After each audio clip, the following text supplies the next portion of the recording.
I'd like to call to order the Tuesday, May 12th Town Council meeting, and I'd like to get started by asking Keith, would you lead us in the Pledge of Allegiance, please? Yes, sir.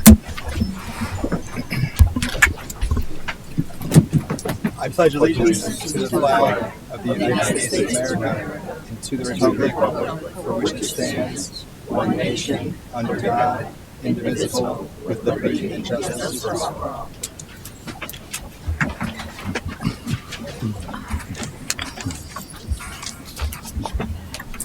All right, to get our evening started, we have a number of proclamations and presentations.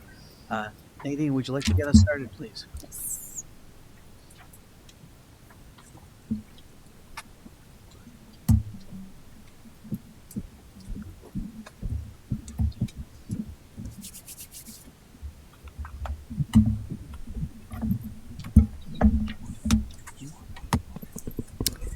Good evening, everyone.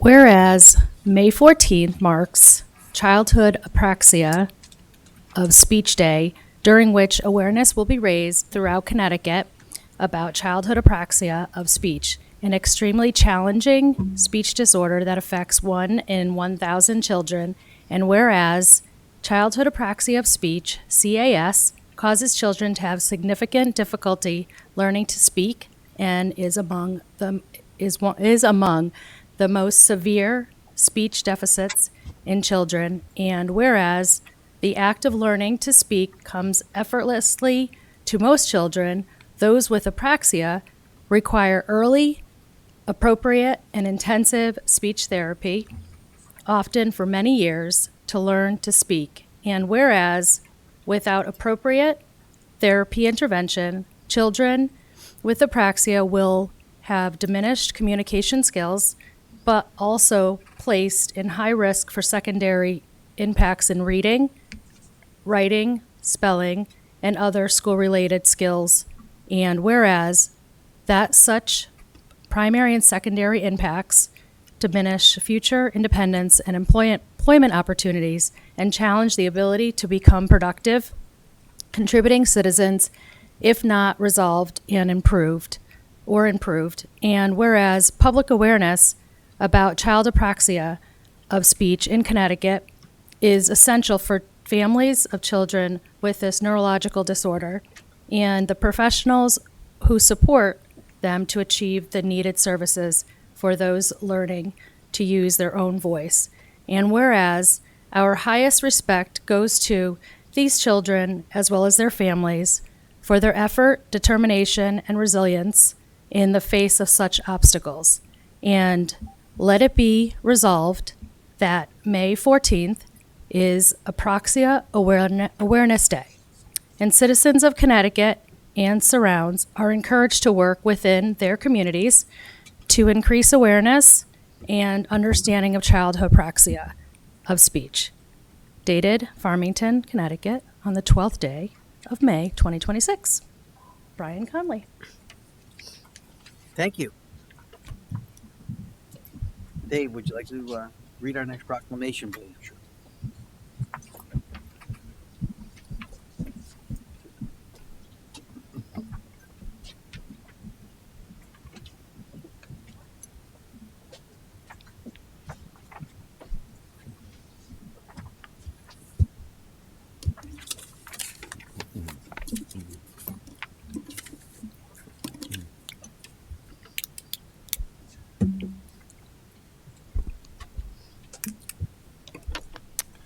Whereas the first Friday in June is declared as National Gun Violence Awareness Day to honor and remember all victims and survivors of gun violence, and to declare that we as a country must do more to reduce gun violence. And whereas every day more than 100 Americans are killed by gun violence and are 25 times more likely to die by gun homicide than people in other high-income countries. And whereas support for the Second Amendment rights of law-abiding citizens goes hand in hand with keeping guns away from people with dangerous histories.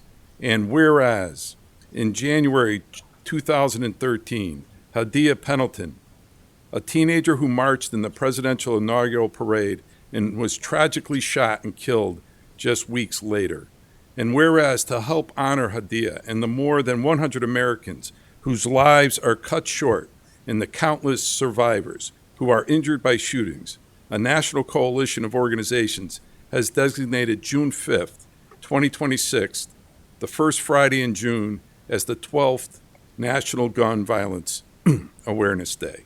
And whereas the idea was inspired by a group of Hadia's friends who asked their classmates to commemorate her life by wearing orange, a color chosen because hunters wear orange to announce themselves to other hunters in the woods.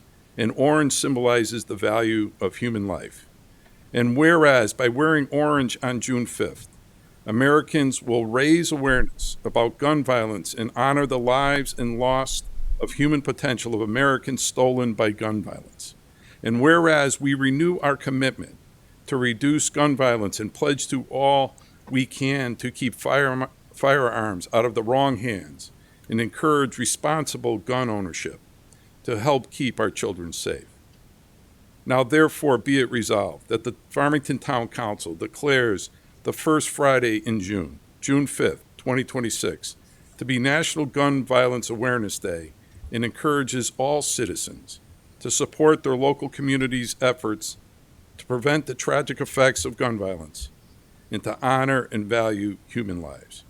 Dated this 12th day of May, 2026 at Farmington, Connecticut, Brian F.X. Connolly, Chair, Farmington Town Council. Thank you very much, Dave. Patty, would you like to read our next proclamation, please?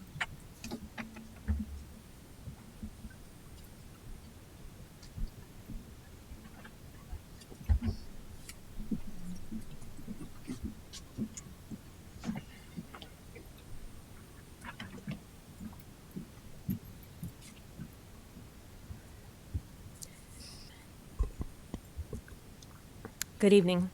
Whereas the month of June is recognized internationally as Pride Month to commemorate the Stonewall riots of June 1969, where people in the LGBTQ+ community in New York City courageously fought back against harassment and discrimination.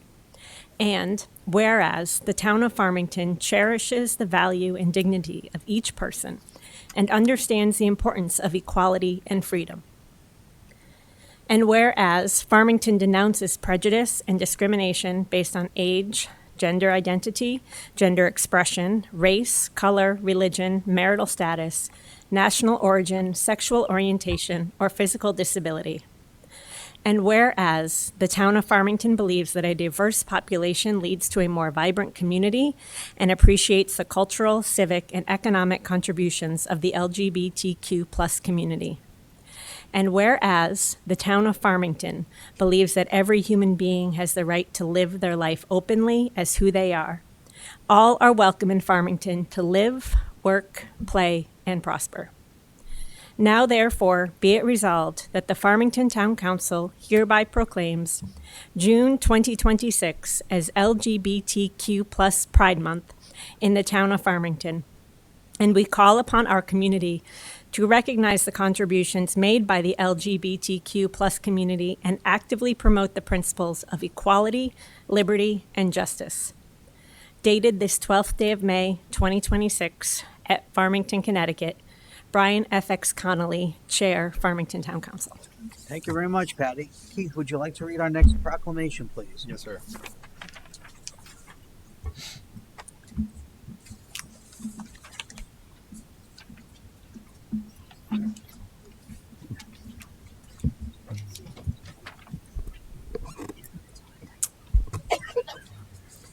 Whereas amyotrophic lateral sclerosis, ALS, also commonly known as Lou Gehrig's disease, is a devastating, fatal neurodegenerative disease in which a person's brain loses connection with their muscles, slowly reducing a person's ability to walk, talk, eat, and eventually breathe. And whereas thousands of new ALS cases are reported every year, and estimates show that every 90 minutes someone is diagnosed with ALS and someone passes away from ALS. And whereas on average, patients diagnosed with ALS survive 2 to 5 years from the time of diagnosis, and the exact causes of ALS are unknown and there is no known cure. And whereas those who have served in the military are more likely to develop ALS and die from the disease than those with no history of military service. And whereas clinical trials play a pivotal role in evaluating new treatments, enhancing quality of life, and fostering assistive technologies for those living with ALS. And whereas the ALS Association is the largest philanthropic funder of ALS research globally and has committed more than $154 million to support more than 550 projects across the United States and 18 other countries, and is committed to accelerating the pace of discovery, fueled by hope that one day ALS will be a livable disease until a cure can be found. And whereas ALS Awareness Month provides an opportunity to increase public awareness of the impact of this disease on those individuals living with ALS, and to support research being done to one day eradicate this disease.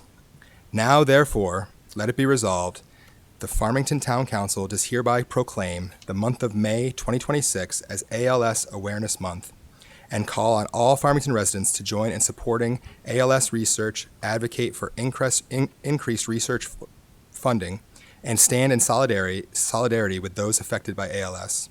Dated this the 12th of May, 2026 at Farmington, Connecticut, Brian F.X. Connolly, Chair, Farmington Town Council. Thank you very much, Keith. I would now like to move on to our first presentation from the Registrar of Voters. Would you please step up to the podium, or wherever you'd like to go?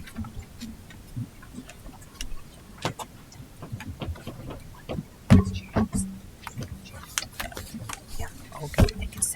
Sure. And for those who are sitting in the back, if you need to move your chair so you can see the screen easier, please feel For free the to- people that are standing in the Oh, side. people stay on Yeah. the side, yeah. Oh, sorry, wrong side. Thank you, Kat.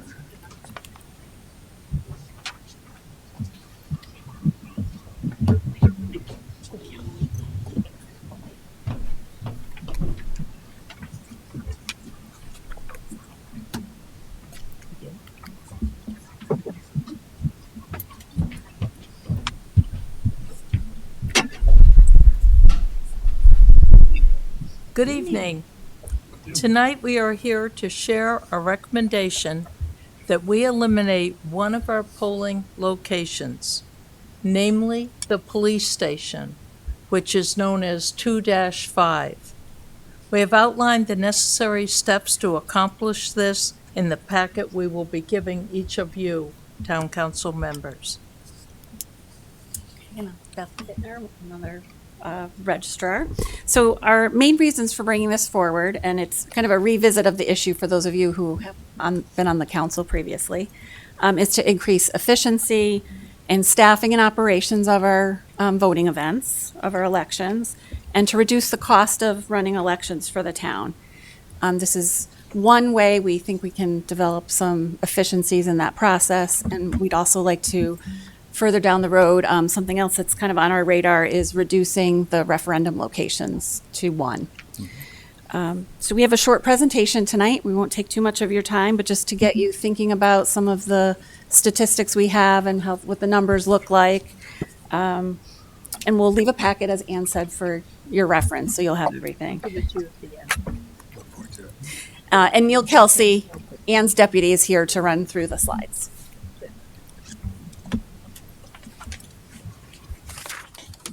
Good evening. Okay. Thank you, everyone, for the opportunity to speak tonight.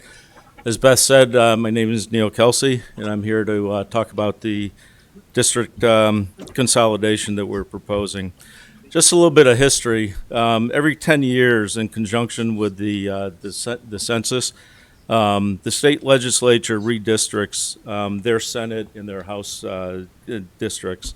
They did this most recently in 2022 in conjunction with the 2020 census. And in Farmington, what it did was it changed the boundaries of state representative districts 21 and 22. A small section of Farmington, which was the community center, precinct 2-6, was carved out at that time to form Precinct 2-5, which has been voting at the police station since that time.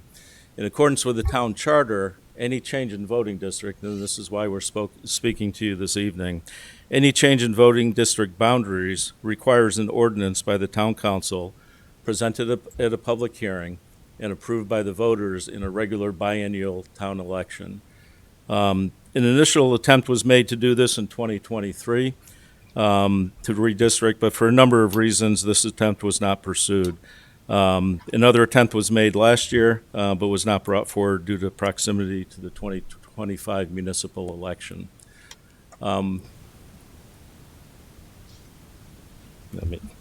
Forgot to bring the keyboard up.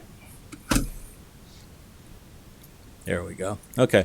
So the proposed consolidation, if you look at the lime green area of this chart, and we do have in your packages bigger maps, the proposed consolidation moves about 821 active voters as of 2 days ago from Precinct 2-5 to Precinct 1-3.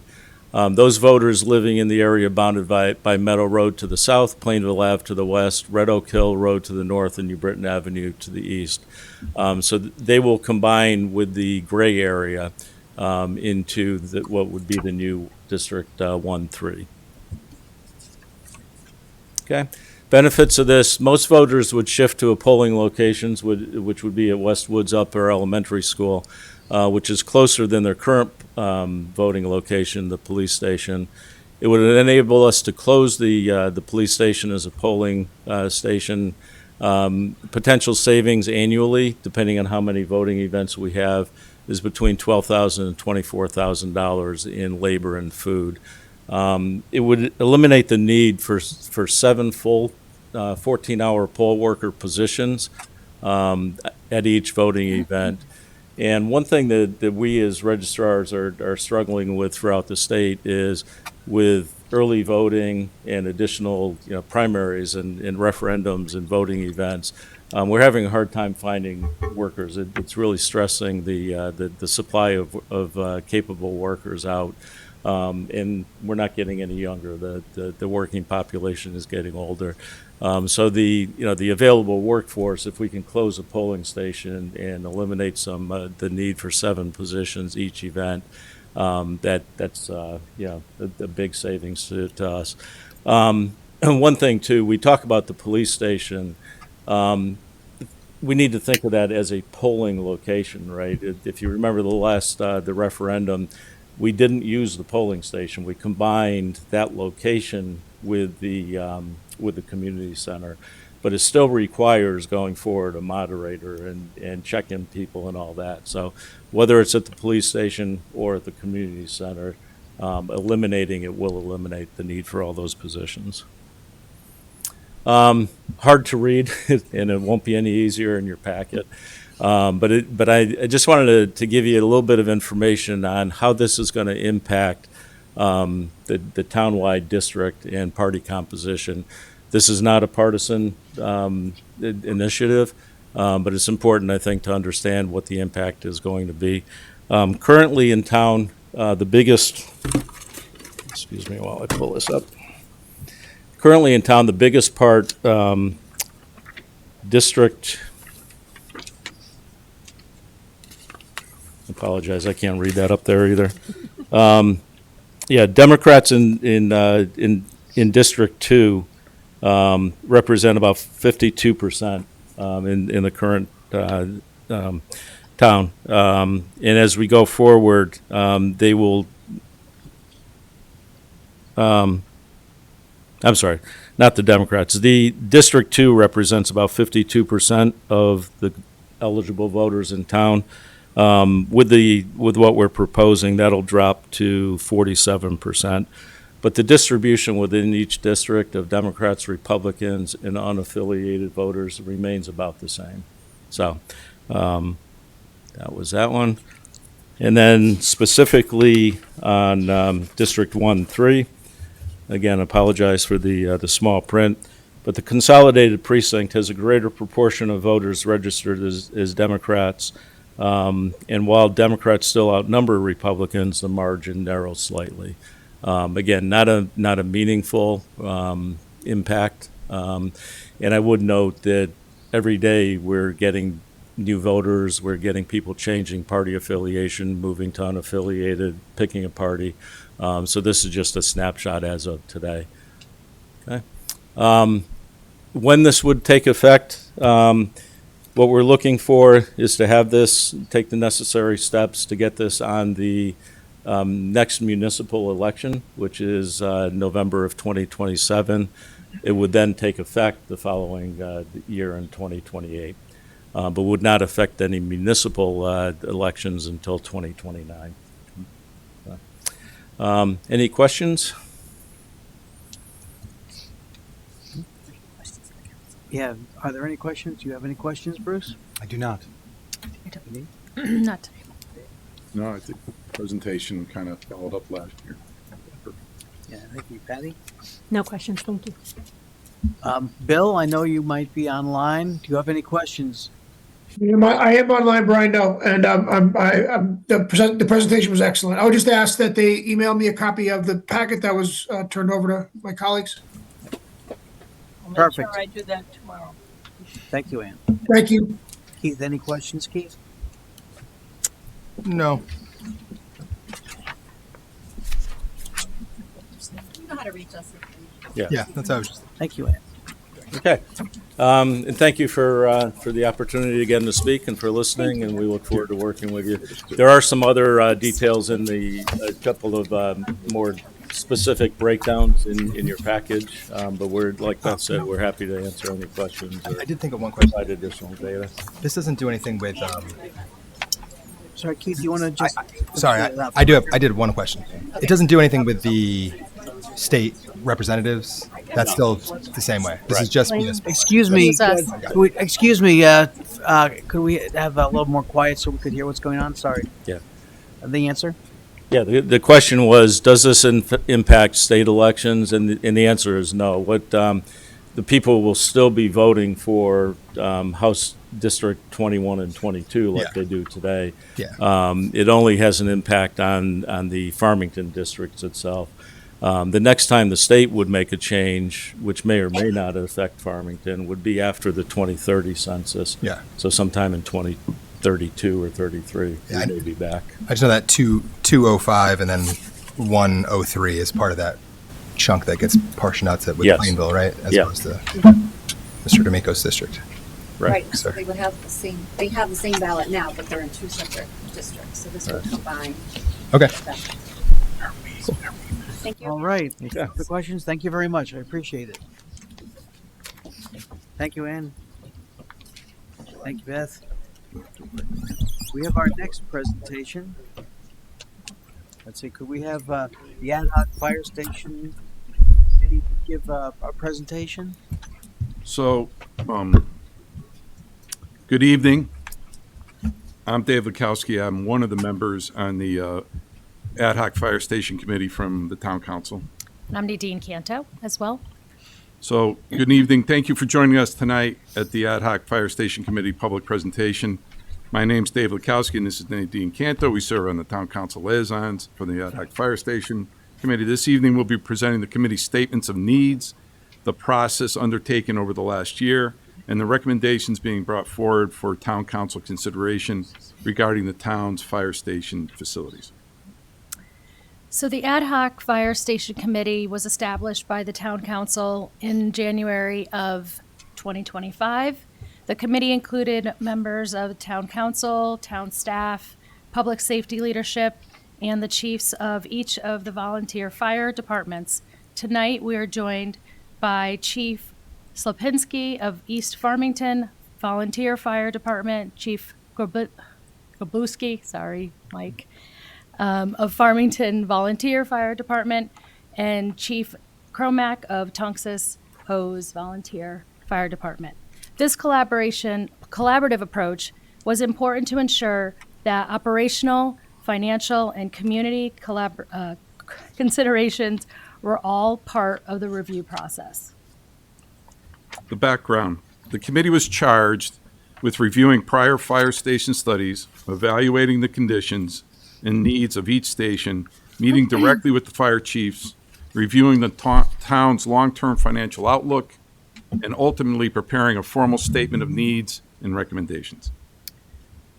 Over the course of this process, the committee carefully evaluated both the operational needs of the departments and the long-term sustainability of the town's fire service model.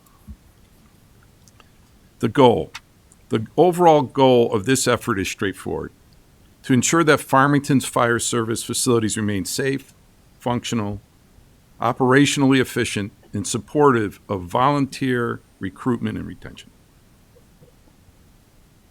These facilities are not simply buildings. They are critical infrastructure that supports emergency response, firefighter safety, and the town's ability to continue providing high-quality fire protection services.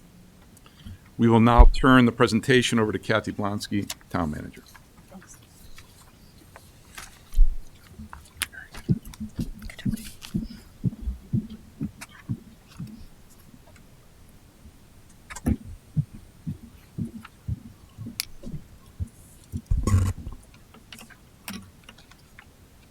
Good evening.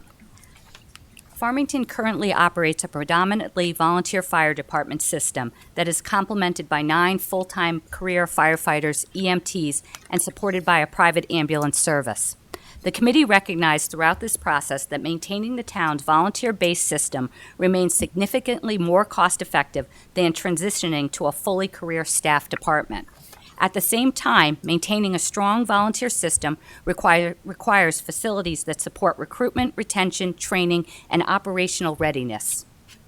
The committee found that significant investment is needed in the town's fire stations. Since the early 2000s, only basic maintenance has been performed at the stations. As a result, the buildings now face aging infrastructure issues involving HVAC systems, plumbing, electrical systems, roofing, and overall functionality. At the same time, fire service itself has evolved. Training requirements have increased, operational demands have grown, and volunteer firefighters face greater expectation and time commitments than in previous decades. These facilities must evolve alongside those operational realities. Modern fire stations serve many important functions beyond simply housing apparatus. They support our firefighters, providing safe and functional facilities. They improve operational readiness through efficient layouts and modern equipment storage. They provide space for training and professionalism, and they improve health and safety standards by separating living quarters and turnout gear from apparatus bays and contaminants. These are ultimately investments in long-term sustainability of Farmington's fire service and aid in recruitment and retention efforts. While Farmington's volunteer fire service remains strong today, the committee also recognized the importance of planning for the future. Across the state and nationally, many communities are experiencing declining volunteerism and increasing reliance on career staffing models. The committee felt it would be short-sighted not to consider the possibility of future staffing changes over the lifespan of these facilities. Additionally, the committee determined that a comprehensive, long-term approach rather than a temporary Band-Aid solution was necessary to address the fire department's needs for the next 50-plus years. As a result, the recommendations support facilities that meet today's operational needs while maintaining the flexibility to adapt in the future if needed. The committee undertook an extensive review process over the past 16 months. This included touring the existing stations, reviewing facility studies dating back to 2014, meeting with each fire chief to understand operational needs, and reviewing the town's long-term financial forecast. The committee also toured the new Bristol Fire Station to observe how modern fire stations are designed and how those designs improve safety, efficiency, and operational effectiveness. As the committee began its work, the initial focus was on addressing aging mechanical systems at each of the town's fire stations. While these upgrades would have improved the reliability of heating, cooling, and other building systems, the committee quickly recognized that this approach would essentially serve as a temporary or Band-Aid solution. It would not address the broader operational and functional deficiencies that exist within the current facilities. The committee then undertook a more comprehensive evaluation of the extensive renovation option for each station. These concepts focused on improving critical operational needs with the existing building footprint, including larger and additional apparatus bays to accommodate modern fire equipment, improved living quarters for firefighters, updated training and day room space, and enhanced safety features throughout the facilities. While these renovations would have significantly improved functionality, the estimate cost ranged from approximately $5.5 million to $12 million per station without factoring in escalation cost. Given the substantial investment required for major renovations, the committee also evaluated the option of demolishing the existing stations and constructing entirely new facilities on the current properties. The estimated cost for new construction was projected to be between $9 million and $10 million per station, without factoring escalation. Although the cost difference between renovation and new construction was relatively narrow, new construction offers several important advantages. Building new stations allow for more efficient layouts, modern operational design standards, improved workflow and safety considerations, and greater predictability during construction. In contrast, renovation projects often uncover unforeseen structural infrastructure issues that it can increase cost and create project delays. After carefully reviewing all options, the committee concluded that when feasible, constructing new fire stations represents the more practical and cost-effective long-term investment for the town compared to undertaking extensive renovations of existing facilities. The committee did identify one important exception to that recommendation. The Farmington Fire Station is a historically significant building located within the Farmington Historic District. The ad hoc committee conducted due diligent reviews of available land to construct a new fire station in the Farmington Village, as well as different design options for the renovation of the current facility. After their review, the committee felt strongly that this building should be preserved and incorporated into the long-term solution through renovation and addition to address the operational needs of the department. As a result of this review process and working with our architect, the committee is recommending the following project scope: a new East Farms Fire Station on the current site at an estimated cost of $9 million, a renovated and expanded Farmington Fire Station at an estimated cost of $12.1 million, and a new Tunxus Hose Fire Station on its current site at an estimated cost of $10 million. The recommended project scope addresses the facility needs identified across all stations. These needs include code compliance and fire protection upgrades, replacement of aging HVAC, plumbing and electrical systems, roof repairs, improved apparatus bays, upgraded bunk rooms and storage areas, enhanced training space, updated kitchen and restroom facilities, parking improvements, energy efficiency upgrades, and improved separation of PPE maintenance and storage areas from living and meeting spaces to support firefighter health and safety standards. This comprehensive approach addresses the town's current facility needs while also providing long-term flexibility. It supports our firefighters, helps maintain our volunteer system, and creates a modern, state-of-the-art facility designed to serve the community for the next 50 years. The committee is recommending a total project budget range of approximately $30 to $35 million total for all three facilities. The committee also recommends aggressively pursuing grant funding, opportunities, and other potential revenue sources to help reduce the net municipal cost whenever possible. The committee is requesting that the town council approve the statement of needs, the recommended project scope, and to appoint and charge a fire station building committee. The committee will begin by reviewing the statement of needs and budget range developed by the Ad hoc Fire Station Committee. The next step will be to engage an architect and third-party cost estimator to prepare schematic designs and preliminary pricing for a new East Farms Fire Station, renovations in addition to the Farmington Fire Station, and a new Tunxus Hose Fire Station. Once completed, the committee will present the design and cost estimates to the town council for approval.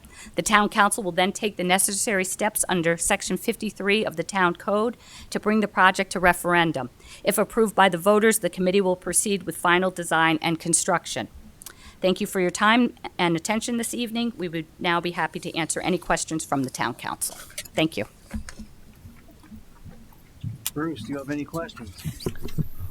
No, than to say, over the course of my engagement in public service, I've gotten to know some of the leadership and members of our fire service. And the more I learn, the more impressed I am with the expertise and professionalism of the team that we have. And, well, let me say it this way. They take care of us. I think it's incumbent on us to take care of them and make sure they have a great work environment and a safe work environment. I know it's a lot of money, but I think it's something that would be really important. Nadine? I don't have any.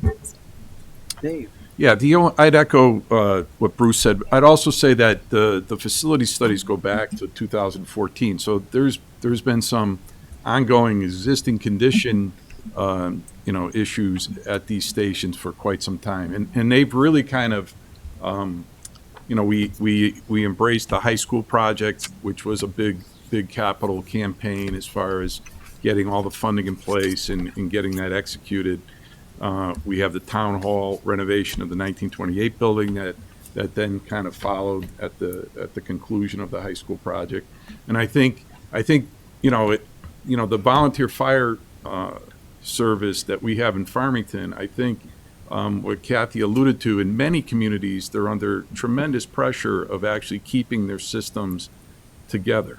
And we have the fine men and women of our fire service and their leadership, and we are at a different place as far as just getting people motivated to do what they do for public service and for the fire service. So I think it's more than overdue to take a look at where we are today, which we did in this facilities steering committee, and came up with the recommendations that we think take it further into 40, 50 years down the road. Beautiful, thank you. Patty, do you have any comments? Just to say that I concur with my colleagues that have already spoken. Nothing else to add. Okay, Bill, I know you're listening in. Is there anything you would like to say? I am. Well, again, I'd like to echo Bruce's comments and express my gratitude to those in the fire service of Farmington who've protected us. I do have one question, and I'm not sure if it's for Kathy or for Nadine or Dave. Is there state reimbursement similar to what we had with the school project? In other words, if the town, passes the statement of need, it kind of triggers certain things with this, I was curious what that looks like, because, it's indicated that one of the goals here is to pursue grant funding. I mean, that's the goal of all of the work that we do, but is there anything specifically directed towards fire station construction similar to what we see with the schools?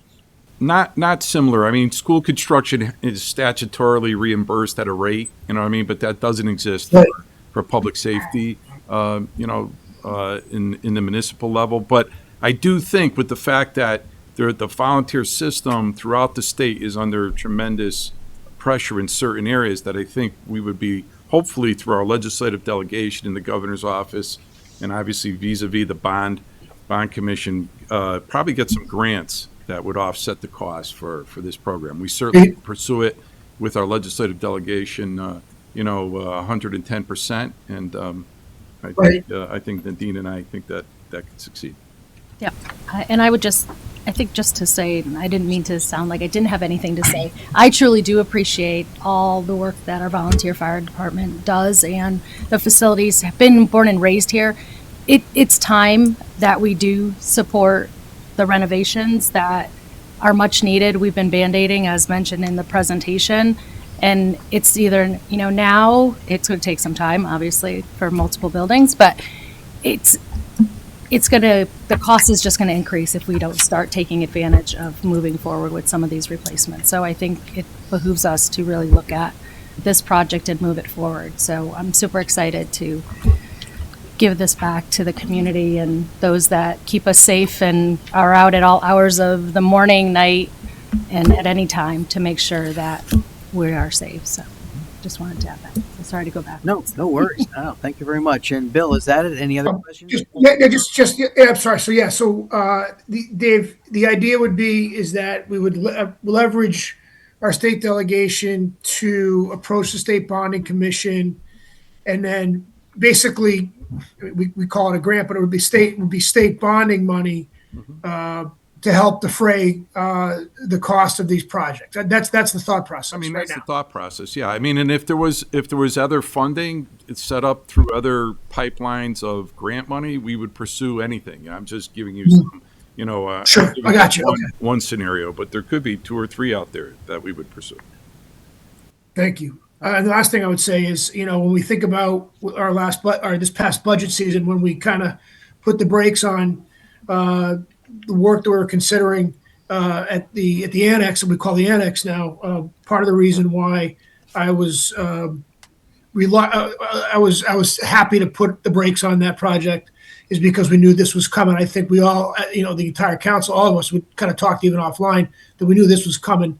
And so I'm glad that we took that judicious step to kind of slow that project down so we can consider this. Good point. That's all I got. Thank you, Bill. Keith. Well, I also appreciate the fire department, so thank you, guys, everything you do, and gals. So this is one building committee for all 3 projects. And so there's, I'm sure you guys haven't gotten there yet, but we're going to figure out how we're going to try to, we're probably not going to build all 3 at the same time, right? So are we going to sort of come up with? Yeah, I think that's going to be part of the charge of the building committee, right? I mean, I think if I had to really summarize a little bit, I think the ad hoc committee's maybe done a little more work than normal as far as really drilling down and kind of taking the first pre-construction activities that a building committee would do and make a heavy-handed recommendation, so that the building committee now has some major decisions to make as far as 3 sites, 3 buildings. How do you go? Whoever you guys pick gets to go first is going to be so tough. I think it's good that what I liked about the presentation most is that I know that a lot of I think all the volunteer fire departments really like their stations where they are, and many of them have historical. I know Tunx's Hose feels strongly about being in the center of Unionville, obviously Main Street, and then East Farms as well. So it's nice that these things are going to get to stay on those properties. And I think the ad hoc's going to have a lot of work. I mean, so to keep it in budget and do it right. The fire departments have certainly, everybody waited their turn very peacefully without making and just so we appreciate that, and hopefully we can get it done on budget. Beautiful. Thank you. I would like to add that I support everything that everyone said up here, but I do want to say, number one, a thank you to Dave and Nadine for their exhaustive effort, work, research, and the knowledge base you have developed in doing this project and bringing it to us, and thank you very much for that. And last but not least, I definitely want to say thank you to all the firefighters and volunteer firefighters and employee firefighters, but also all of our safety first responders, safety folks, police, EMTs, who are here in the room to hear what's going on. I want to thank you, and I appreciate everything that you do to keep Farmington safe. It's really awesome. I've been the recipient of your safety, and I really appreciate that. You impact a lot of lives. Thank you. Mm-hmm.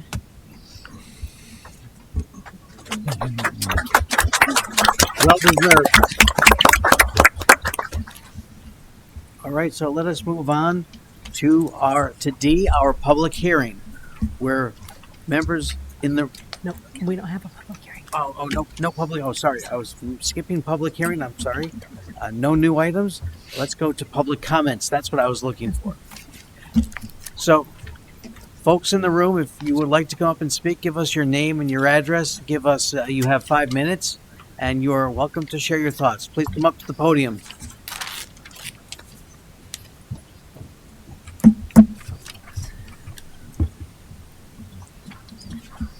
Well, first of all, I also appreciate the fire department, especially how you engage my children in the school systems. My kids both go to Noah Wallace, and they've been to the fire station across the street, and every single time they come back, they are thrilled. So we appreciate that. My name is Brian Bell, and I live on 6 Nadia's Way. Thank you for the opportunity to speak regarding the proposal to establish a cemetery on the donated Don Tinty Family Park property. In 2016, before deciding to purchase our home on Nadia's Way, my family conducted extensive due diligence regarding the property directly across the street. During that process, we learned that in 2004, Donald Tinty donated the historic barn and the adjacent open space to the town for what was described as use as a family park. We reviewed the deed dated March 12, 2004, transferring the property from Donald Tinty to the town of Farmington. In the interest of time, I will summarize its key provisions. The deed states that Donald Tinty Family Park shall remain open to the public and be used and maintained by the town as a park, with improvements and facilities determined from time to time in accordance with the recreational needs of the town. Examples specifically referenced include athletic fields, nature trails, and river access. While I understand the interpretations of recreational use may vary, I find it difficult to believe that a cemetery could reasonably or ethically be considered consistent with the intended purpose of a family park dedicated to recreation and open space. Before finalizing the purchase of our home, I also contacted the town planner, at that time William Warner, to better understand the future of the property. In an email dated April 17, 2016, I asked whether the open space designation meant the land could remain undeveloped or whether the town could someday repurpose it. Mr. Warner responded that the property was preserved as permanent open space, though that designation could still permit recreational development such as sports fields. He noted there were no such plans at the time, but advised that it remained a possibility. I still have a copy of that email upon request. Then, in 2018, many of us were shocked to learn that the town was considering using this land for a cemetery. As some of you may recall, the proposal was met with overwhelming opposition from residents on our street, as well as neighboring communities surrounding the property. Following that announcement, residents opened direct communication with Town Manager Blonsky, who informed us that she had been tasked by the council with reviewing the relevant documents and providing a recommendation regarding the property's suitability for cemetery use. On November 9th, 2018, she issued a town cemetery update summarizing her findings.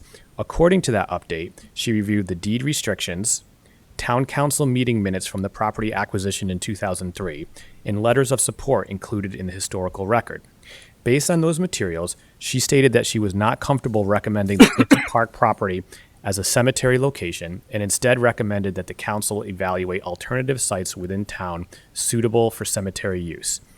After that recommendation, the issue appeared to be settled. Therefore, I respectfully ask, what has changed since then? Why is the town now allocating resources to conduct ground testing in a site that was previously reviewed and deemed inappropriate for cemetery use? How much does this testing cost, and who approved the testing? I love Farmington, and I deeply value the open spaces that make this community special. Every day I see residents enjoying Don Tinty Family Park, people walking, running, exercising their dogs, and appreciating the wildlife that inhabits the area. My 7-year-old son wakes up each morning, opens his bedroom blinds, and hopes to spot a deer, a fox, or other wildlife across the street right in the field. I respectfully ask that he not instead grow up watching excavation equipment digging burial plots in what was intended to remain a family park and community open space. I urge the council to preserve that vision and honor both the spirit and intent of the original land donation. I appreciate the difficult responsibilities that come with serving the community, and I thank you all for your time, consideration, and dedication to making Farmington a better place. All right, thank you, Brian. Is there anyone else who would like to make a statement? Can we have your name and your address, please? My name is Rhea Baghdadi, and I live on 10 Nadia's Way. I'm also a sophomore at Farmington High School, and I live directly across Don Tinty Family Park, land that was donated by Don Tinty with a clear purpose and a clear vision for this community. I'm here tonight because I am deeply concerned by the town's decision to once again consider turning this land into a cemetery. This property is not just an empty piece of land waiting for it to be repurposed whenever it becomes convenient. This land was given to this town by someone who cared enough about this community to donate it.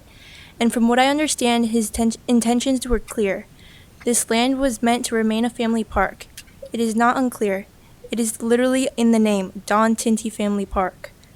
I think the residents of this town deserve answers. Why is the town now considering using this land for something completely different from what it was intended for? Why is the town willing to ignore the vision of the very person who made this gift possible in the first place? And why, after this same issue was brought up approximately 8 years ago and shut down, is it being pushed again now? To many of us, this doesn't feel like planning. It feels like the town is hoping people either forgot, stopped paying attention, or won't speak up. I live directly across from this land. My family lives directly across from this land. My neighbors live there too. If the town is willing to override the wishes of someone like Don Tinty, who gave this land to benefit families in the community, then what message does that send? The community donations only matter until the town decides something else is more convenient, because that is what it looks like. I understand the towns have needs, and I understand that difficult decisions have to be made, but difficult decisions do not excuse ignoring the intentions of the people who helped build this community. So I want to ask the council directly, why is the town planning to go against the wishes of Don Tinty? And before any decision is made, I ask that this council remember that this land was not given to be taken apart whenever it becomes convenient. It was given with purpose, and that purpose deserves to be respected. Thank you. Thank you, Rita. Appreciate it.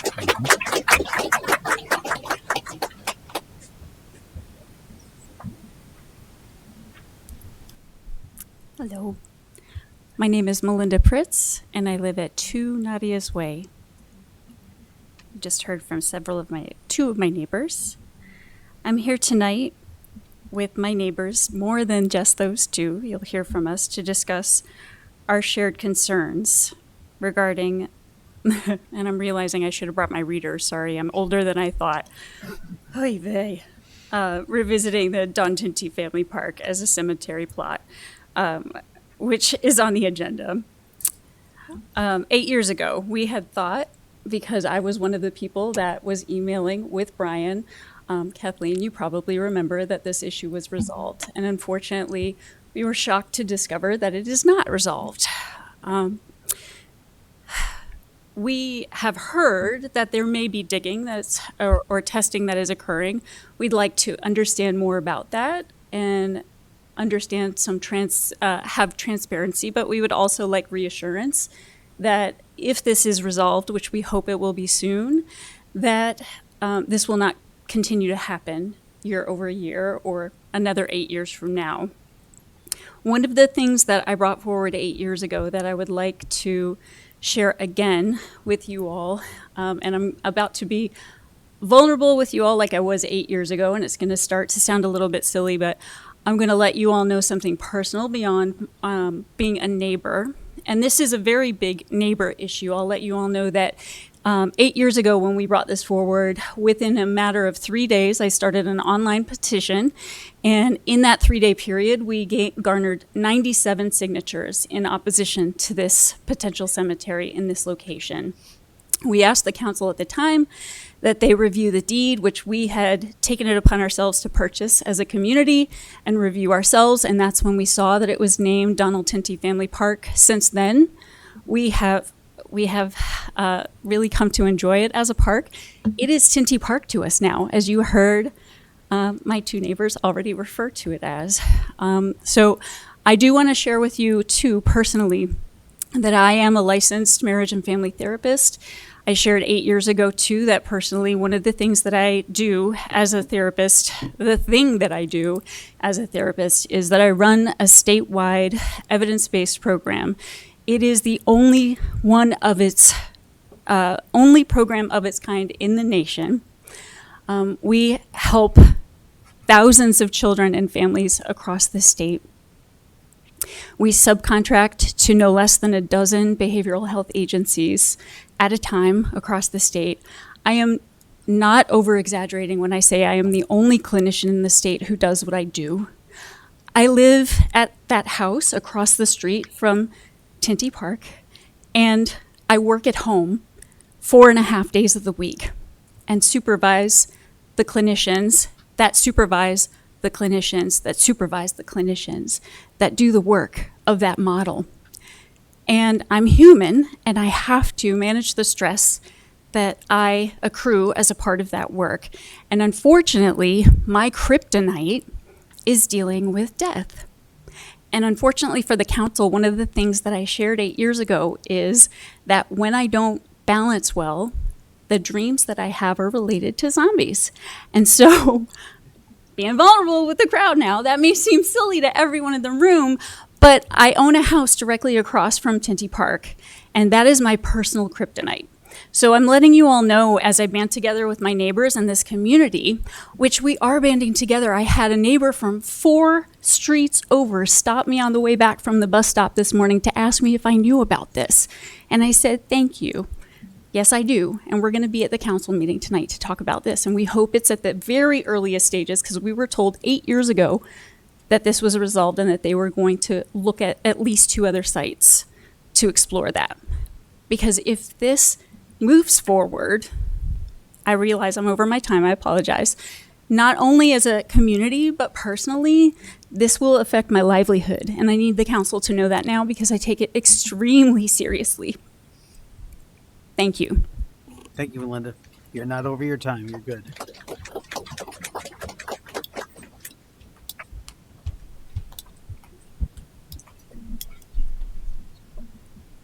Hi, my name is Liz Baggett. I live at 12 Old Canal Crossing. I am deeply disappointed that I'm spending my Tuesday evening speaking to the town council members over an issue that should not even be under consideration. I'm here to voice my opposition to Tinty Park being converted into a cemetery. The deed is very clear about Mr. Tinty's intentions for this property.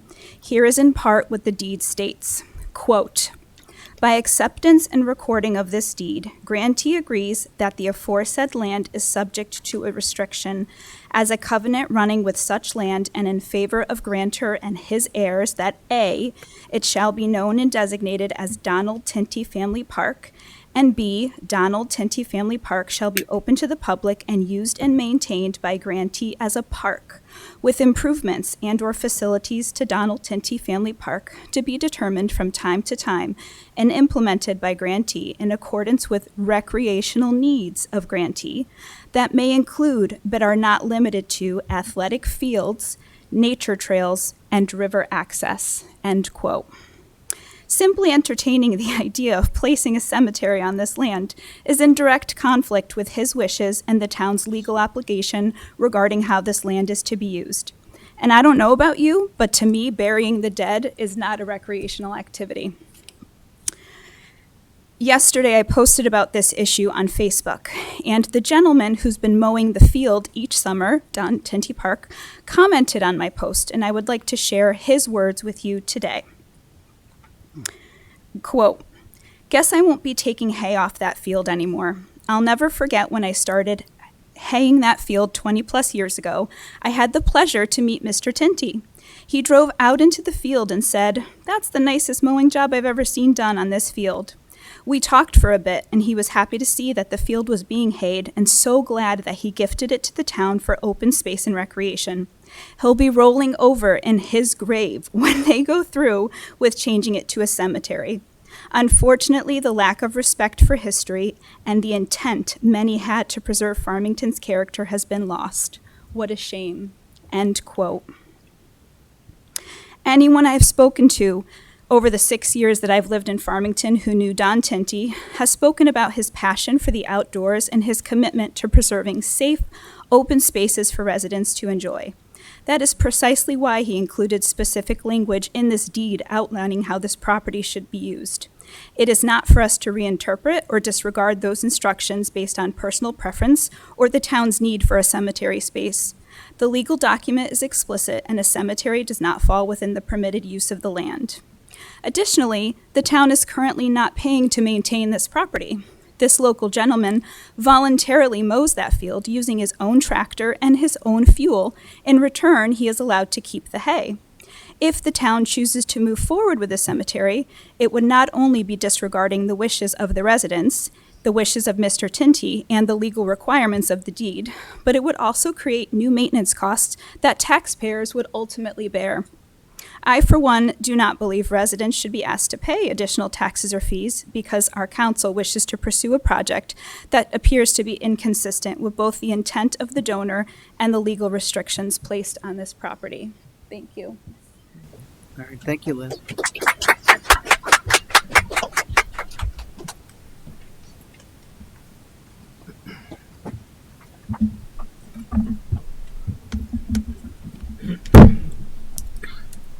If I appear angry, I have a bad foot, but I'm here tonight. My name's James Drake. I'm here with my wife Brenda, and we live on the field.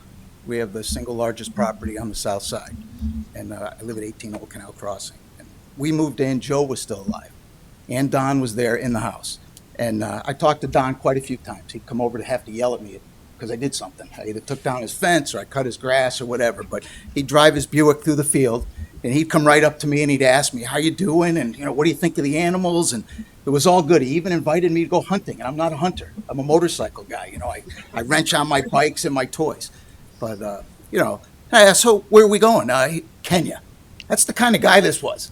He owned a similar house in Goshen. He also owned a house or a peninsula in Westbrook. So he had all kinds of plants. He reintroduced the turkeys into Connecticut. He was trying to put elk up at his house in Goshen, and a week later he gets invited to a game dinner. So, this guy was kind of a little bit of a recluse, big, heavy guy, not the most healthy guy. I hear stories where he fell over in the house and then he picked up some guy at the dump to live in his house with his family so they could watch over him. And then I found out he died. And it was probably 4 or 5 years later that I realized he was dead. But he used to come and ask, hey, what do you think we ought to do with the field? And we'd sit and we'd talk. He'd be in his Buick and I'd be leaning against his door. And he was very clear on the plan. We talked about the cemetery, but his number one thing, he wanted it to be historical. He really wanted to get the thing to be a historical site, and that was it. But he couldn't get it. And when he said he couldn't get it, he was upset. But his vision was, as they say, the Tinty Park. But he wanted hiking trails, and he actually wants in the Scott Swamp, because if you don't know, this is a runoff area. This isn't like, it's not always dry. The bottom half actually, gets a foot of water in the back half of the field where it drains into Scott Swamp. And his picture was to be like an Autobahn where you put little docks and you go out and they'll put the bird, all that. That was his vision. And he was very clear. And this is when he was alive. And he says, well, I'm going to donate it. I'm doing the same thing here, there. And then, sure enough, I said the same thing, was it 8 years ago? And I was appalled the following week that, we were kind of talked at about a cemetery and how important it is and this and that. But we were very clear what was important to us. So I look at the houses on Nadia's Way, right? They're all facing the field. There's no houses in front of them. This isn't their backyards, it's their front. And Tinty, he had the big house with I don't know if you know, there was like a stable underneath his house where he used to keep the animals and they'd come out to the lower part of the field. But, now we're in a situation that, do we have to do this every couple of years? I thought this was put to bed. I mean, I'm very clear. I can't live, with my backyard being a cemetery. I mean, I would be forced to move, and that's what you'd be doing to us.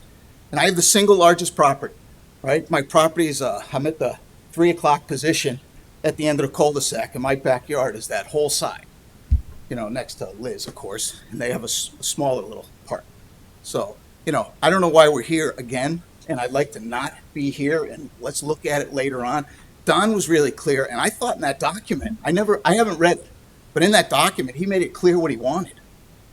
So, anyway, I'm totally against the cemetery in my backyard. I can tell you, I would be forced to move before any digging. So, all right, thank you, James.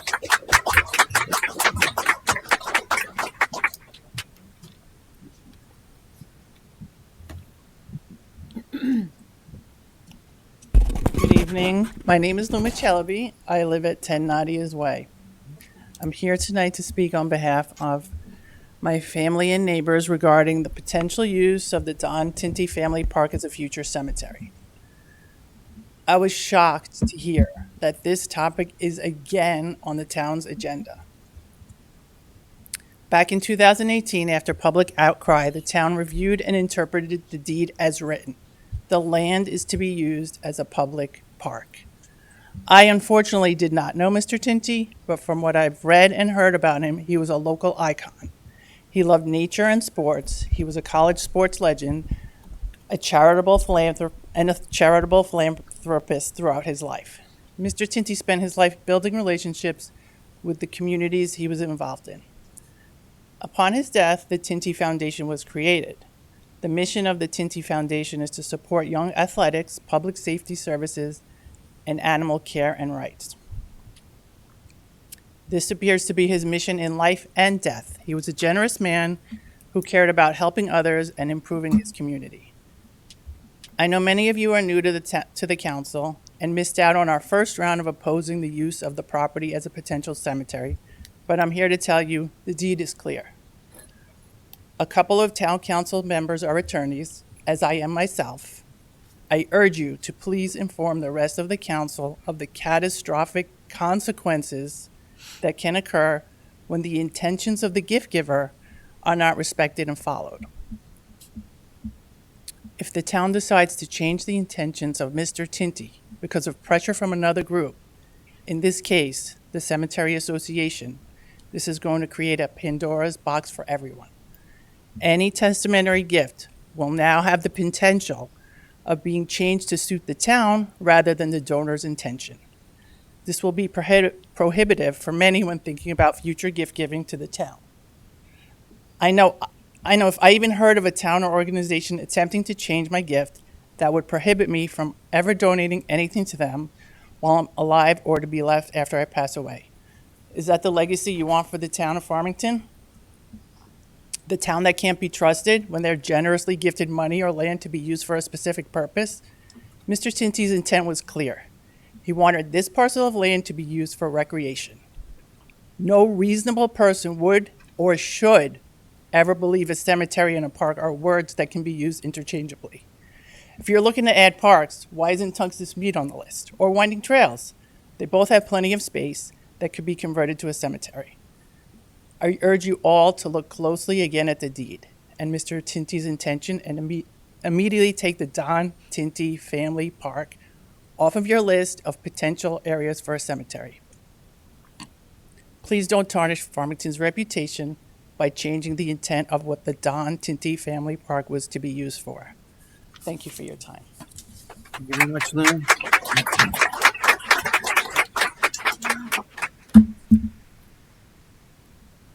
Good evening.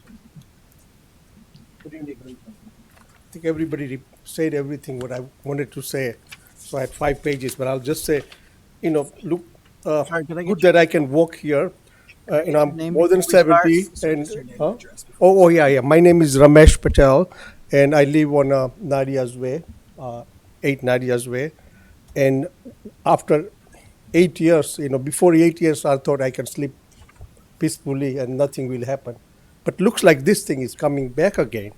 So given this proposal about this cemetery, repeatedly surface whenever the town council membership changes.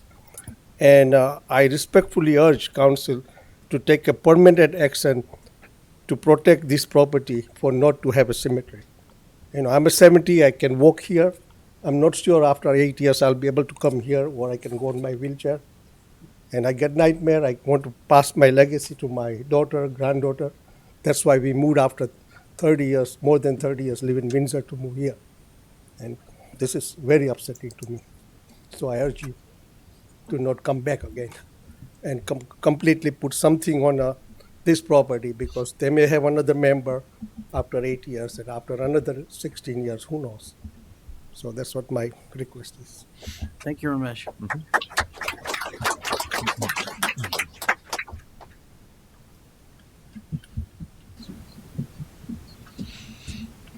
Good evening, everybody. My name is Sriram Pathak. I'm from 12 Nadia's Way, along with my wife, Urvi Pathak. So we moved to Nadia's Way back in 2018. And just like my other neighbor friends, we did our due diligence, contacted the town, asked about the land, and we were, at the time, just like what Brian stated, assured that this is for recreational purpose and nothing else will be done. We are again, just like our neighbors, shocked why it's keep coming back, and we are echoing everything our neighbors said, and we are really upset, and this should end today, that this discussion shouldn't come back again. I don't have to add anything more, just echoing my neighbors said. Just adding one statement, respect the people living on that street facing the property, and respect the person who donated the land for a recreation purpose and as a family part. Thank you.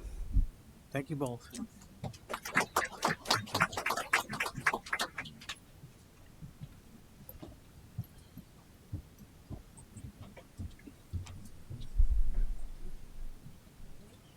Could we have you Nat, please? Sure. Thank you. Good evening. My name is Sugato Sarkar. I'm a resident of 4 Nadia's Way.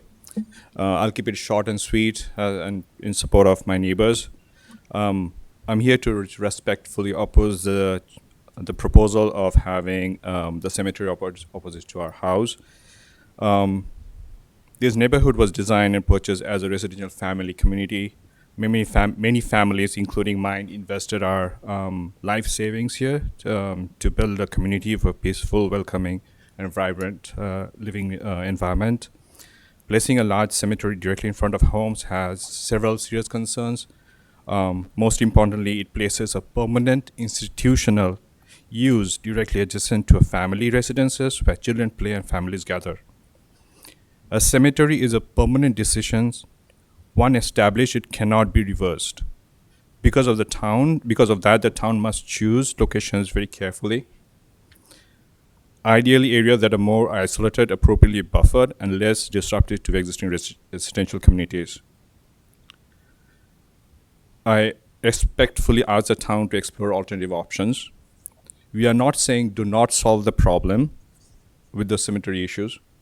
We are saying please find a better alternative. Thank you. Thank you very much.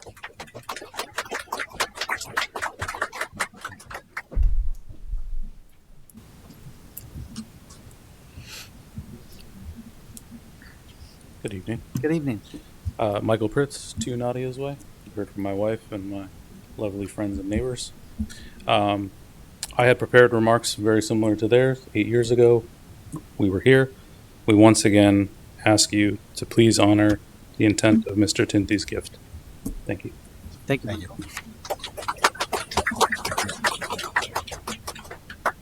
Is there anyone else? Thank you.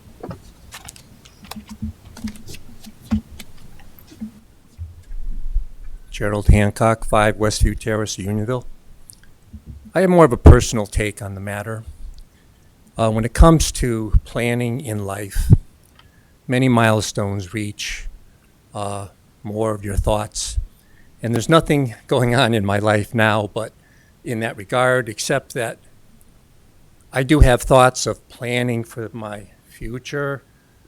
In this regard, cemetery planning, which many people here, I'm sure, have put in their focus. It's time, I think we all have a moment to do that at some point in our lives.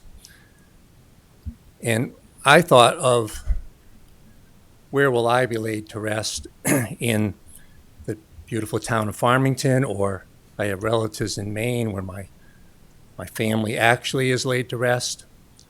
So those thoughts are nearing my focus in time. I hope they're in the long-term time.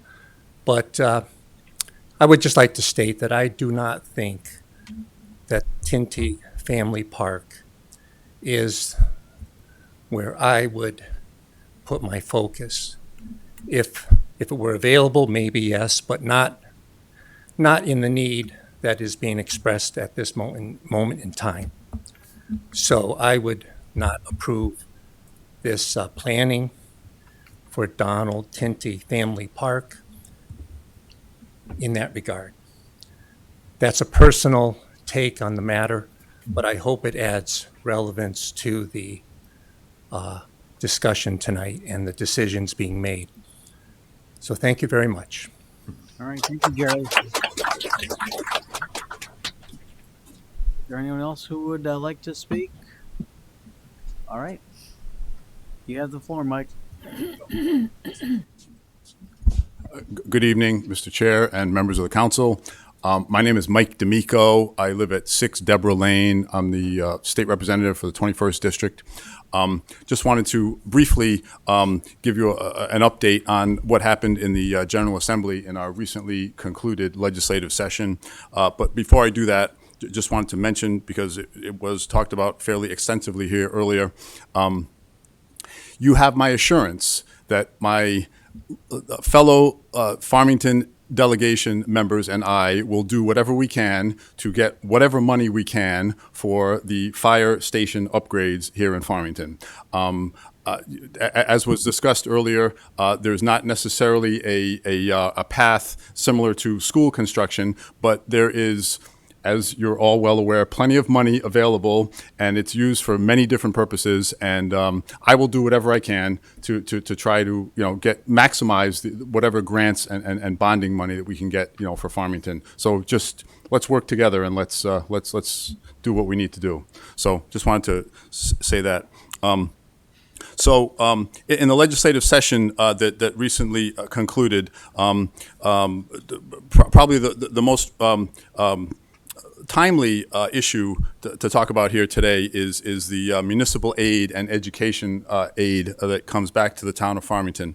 As you may know, the legislature made the decision to, rather than do a $200 rebate to all the residents of Connecticut, as was proposed earlier in the session, the decision was made that it would be more prudent to give whatever money that we could, supplemental money, to the towns for education purposes and just for municipal purposes. So as you know, if you look at item J5 in your agenda, you're going to be talking about that tonight. Farmington is fortunate to be receiving about $1.8 million if you add together the supplemental municipal funding as well as the educational funding. So you have a good problem on your hands. You have to decide what you're going to do with that $1.8 million, and I will not presume to tell you what to do with that. That's your decision, but you are going to be receiving that additional money. All the towns are going to be receiving additional money. Farmington was quite fortunate. Our increase in that supplemental money it's one of the largest. I think it's one of the 3 or 4 largest percentage increases of all the towns in the state of Connecticut. So it was really a good win for Farmington. So I just want you all to be aware of that. So the legislature did several other things, as I'm sure you're aware. This session, we increased funding for early childhood programs. We set aside money, and this has been a battle for years, to provide free school breakfasts for all students, public school students in the state of Connecticut, regardless of income. So there was a battle, that had been going on for years about the right way to do that. Lunch is the next one that we're going to argue about next year, but for this year, we were able to find the money and provide free school breakfast for all students, without prejudice and without distinctions. So we set aside money for a graduate student loan program in response to what was happening at the federal level. Many graduate students, nurses, and others were scheduled to lose out on the opportunity for student loans based on some decisions that were made at the federal level. But I think Connecticut might be the first state in the country, actually, to create this graduate student loan program in order to ameliorate what's going on at the federal level. We passed legislation to restrict what ICE, Immigration and Customs Enforcement, can do in Connecticut. As I'm sure you're aware, by the media reported many of these issues about requiring them to wear masks and allowing residents to be able to sue for civil rights violations and so forth. We passed a bill that will allow the Department of Public Health Commissioner to use other to be able to rely on other entities other than what's the federal agencies regarding vaccine availability, regarding vaccine plans for the state of Connecticut. Basically, it gives more autonomy to the state commissioner of public health rather than being held to the standards that are established at the federal level. So again, that was an interesting battle, but that's what we ended up doing. We really appreciate all that you have done. You want me to cut this short? Is that what you're telling? Okay. At the time, I want to be Fair enough. Everybody. Fair enough. I will. Can I just give you two things? Two things that we did not do that I'm sure you heard about.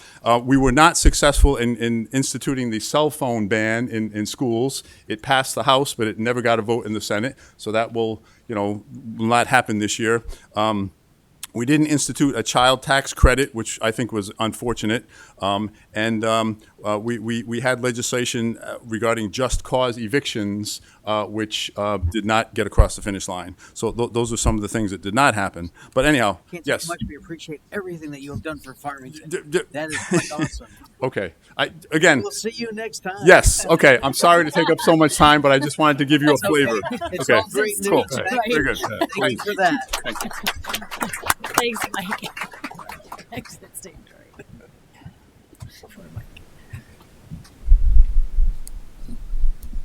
I don't know, man. You gave our state rep the hook. Wow.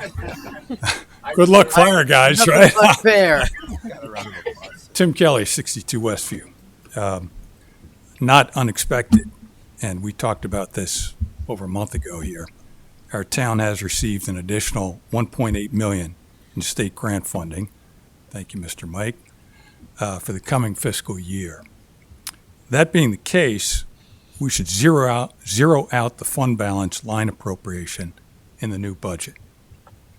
Rainy day funds never should have been allocated in the first place. So that will require $800K of the $1.8 million from this new state money. And this will allow us to keep our powder dry for a real rainy day when the reval hits the following year.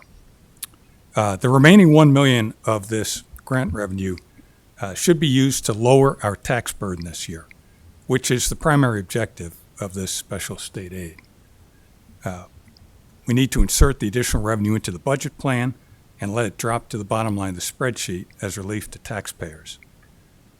There may be folks coming forward with priority lists of ways to help you spend this money. You need to resist the urge. We've already completed the lengthy budget review process, issued generous department increases, and passed the referendum. And I understand there are other towns in our area who have not had their referendums passed. And in the case of our school department, as you'll recall, we did not give them a strict budget target this spring.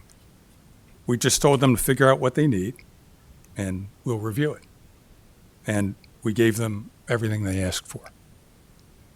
So please restore the fund balance dollars and then pass along tax relief to the citizens. Now, switching topics in regards to the fire station committee report, I went to a bunch of the ad hoc meetings starting over a year ago. And I know the committee spent a lot of time, did a lot of work. The initial thought process was that we could spend $9 million and address the key issues at each of the three main stations. Then as the wants and needs requirements list grew, the price tag quickly escalated to $18 million. Now it looks like the proposed recommendation has doubled again in cost to, we'll say, not exceed $36 million. Given our record of project management over the last decade, this multi-year and multi-facility proposal will certainly exceed any initial cost estimate. Before we commit to spend something close to $40 million, perhaps we need to explore consolidating our operation. I don't believe this was ever considered during the ad hoc meetings. The current three stations are located at positions from some earlier point in our history.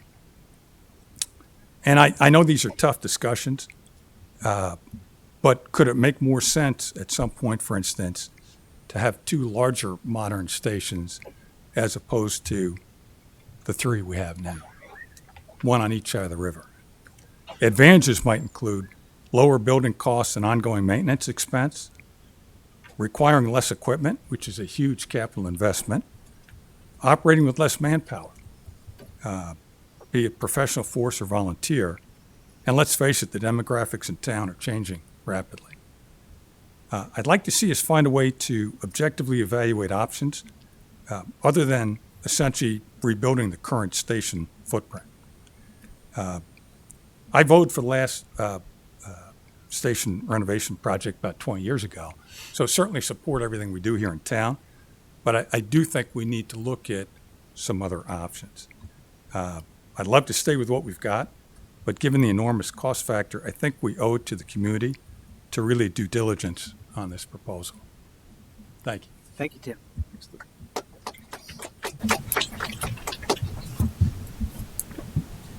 Is there anyone else in chambers who would like to make a comment? I don't see anyone else. Kat, do we have anyone online who would like to make a comment? There are no hands raised online. There are no hands? Nope. Okay. Going once, twice, 3 times. Okay. We will close public comment, and thank you everyone for speaking. Appreciate it. Okay, why don't we move on to our next item, which is going to be the reading of the minutes. G, we have a motion for G1. I make a motion to approve the April 6, 2026 regular town council meeting minutes. Second. Any discussion? All in favor of approving? Aye. Aye. Opposed? Abstentions? Motion passes. Let's do G2. I make a motion to approve the April 28th, 2026 regular town council meeting minutes. Second. Any discussion? All in favor? Aye. Aye. Opposed? Aye. Passes. All right, let's move on to the report of the town manager, Kathy.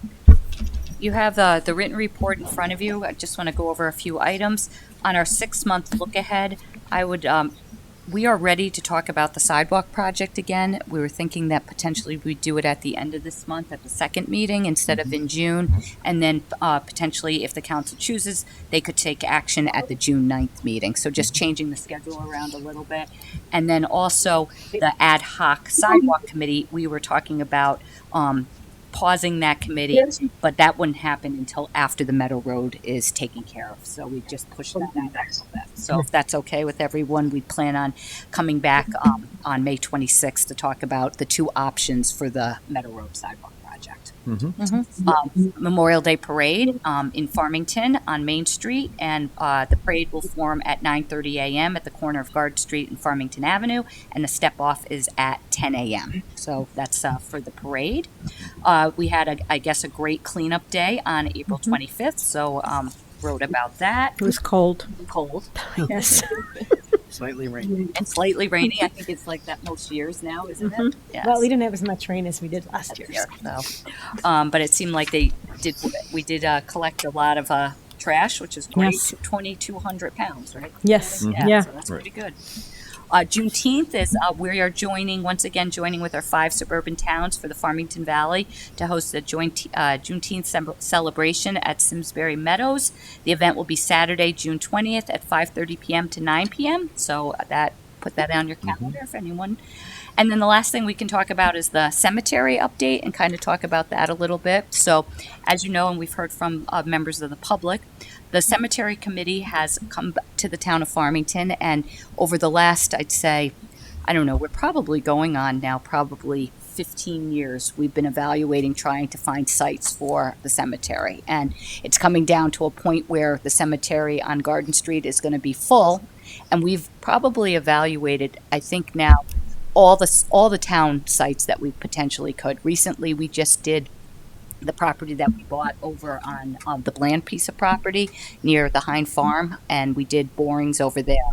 That was our last piece of property that the town owns for potentially for a cemetery. We did review this in 2018. The deed, as they were saying, is what Mr. Tinty with the recreation and passive recreation with river access and things like that. One thing that I do have the knowledge of is that I have been here a long time, so I worked directly with Mr. Tinty when he did give the property to the town of Farmington. So I do have firsthand knowledge on what his intents were. A lot of it, very clearly, we never talked about a cemetery. It wasn't on the topic, but he was very much active on the passive recreation and being able to go on the riverfront and doing some of that. To my knowledge, he wasn't as crazy about the athletic field type of thing. That was the town that wanted the athletic fields, and we pushed to have that. That was part of our agreement, like tried to talk to him. I do know that when we chatted, a lot of what Mr. Tinty wanted with the athletic field was something like a little bit different. He was very supportive of women's sports, and like maybe instead of doing soccer fields, doing lacrosse fields and things like that. Different types, girls softball he liked, just kind of a different type of thing if we were going to do athletic fields. So that was, I do have firsthand knowledge. We never talked about a cemetery of that.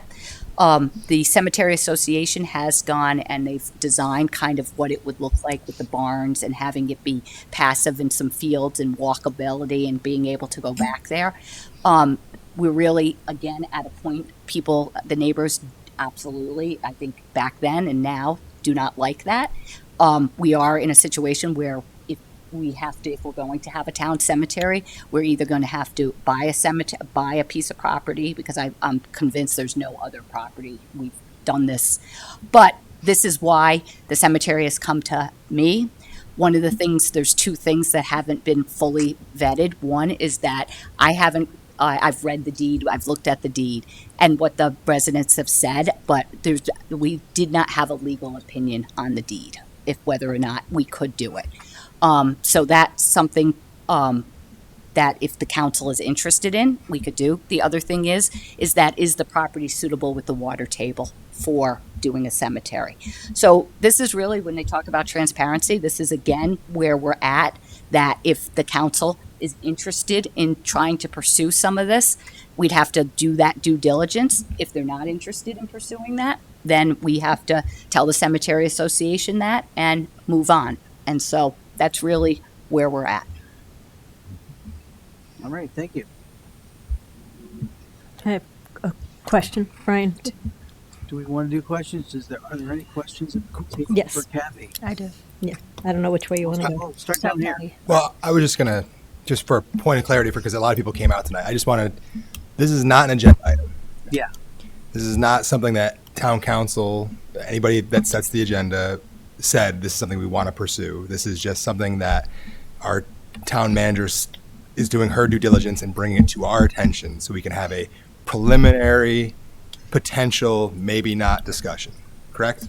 Mm-hmm. So I know, as I even spoke with some residents, it stinks when your street is the one that's on the agenda, but I just want to just be clear. This is the first really we're getting to it too. So it's not like we're here to set a public hearing or anything. To my knowledge, it's just, potentially even just ruling it out is part of it. But your street is on the agenda, so I understand how it feels, and I appreciate everybody coming out. My only questions are stuff I can ask you online about other pieces of the land, and I don't want to shout out other Right. areas and make other people nervous or something. So I'll talk to you offline about that stuff. And I will tell you, because I've done it. I've done the reports. Yeah. I've done, we have been doing this. We've done reports for the council, and I could put, it wouldn't be that difficult to put together because we've already done it, and with all the town properties. And many of our properties are encumbered by the state of Connecticut. And, we go back from looking at a property from the state with Route 6, we have a long, long history of it. But one of the reasons why it is here is because of desperation of the Cemetery Association that came to me, and having a more upfront dialogue with everyone that, they need to know whether or not this property is totally off the table or if it's not off the table. And with the new group, and this is where we're at, and it was off the table because for many years, and we looked, like I said, we just purchased the property next to the Hine Farm. We looked at that. We looked at the back of the Hine Farm. We had done borings here. We've done like every property that we own. And so we're beholden to have a certain amount of cemetery space as a town, right? Like that's we have a town cemetery, and once that cemetery is full, then either they are in charge of the cemetery. But ultimately, if the Cemetery Association went out of business, it would be the town cemetery, and we would run the cemetery. But my understanding is if we don't have a town cemetery, I'm not sure. We'd have to again get an opinion if we'd be forced to buy something. I don't think that's the case. So I know one of the things we're going to speak about is potential legal opinion. So I was just going to say, in whatever process we do, can we put the period on Tinty Farm? I think, like, as a council, we probably want to do that, right? So if it was not something we were going to pursue, then at the end of it, we could say Tinty Farm is off limits for a cemetery. So that way people don't have to feel like in 8 years or in another council or a new whatever complexion, like they feel comfortable one way or another, so they can I think either. I think it makes sense to get a legal opinion. Yeah. Like I said, back there, the appetite wasn't there to pursue it, so we didn't get it. Everyone can read what the deed says, and even you see what I wrote in my manager's Yeah. report back then. But I think we should probably just get a firm legal opinion to just firm it up, and then bring that back about what the council wants to do next. Sure. Yeah, my opinion would be to either, as a group, if we either go forward and let there be a fight about if there's going to be a cemetery there, and then if not, or if we decide to go the other way, just say so everybody can kind of put it in the rearview mirror, one way or another. All right. Thank you, Patty. Anything? Keith. Brian, Sorry. oh, sorry. He's still sitting here. Come on. Sorry. Yeah, I'm still here. I'm there. I'm there in spirit, certainly. I agree with Keith. I think that it would be our responsibility to, if we are going to, investigate it and do our due diligence, there should be some clarity at the end of that process, and to make it clear that the council is or is not of the opinion based on legal counsel that this property ought not be designated as a cemetery given the way the property came into the town's possession. So what I would like, though, Kathy, you offered to send us over the town manager's report from 2018. I would like to see that, please. Sure. Yep, I can do that. I think I heard you say that. That'd be great. And then maybe a copy of the deed itself. I would like to read the deed. I mean, although I would not be in any way, qualified to offer any sort of, legal opinions to my colleagues on the council. I would like to educate myself a little bit, at least, as to what the deed actually says. Yeah, I can do that, Bill. It looks like I just did a quick search today that the council did a goal manager report. There was a public comments, and then there was a follow-up the next month on it. So I can get both of those to the council, and I also have the deed. Terrific. Thanks, Kath. Yep. That's all I got. Thanks, Brian. You got it. Thanks, Bill. Patty? I don't need to reiterate. Keith covered my questions in particular about whether or not we have to have a town cemetery for run out of space. I am the only one up here that was on the town council in 2018.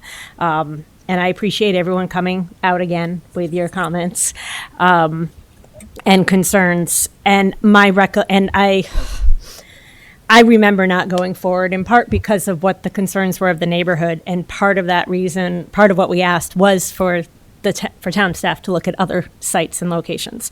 And what I'm hearing right now, Kathy, is you have done that and you've looked at every possible site owned by the town.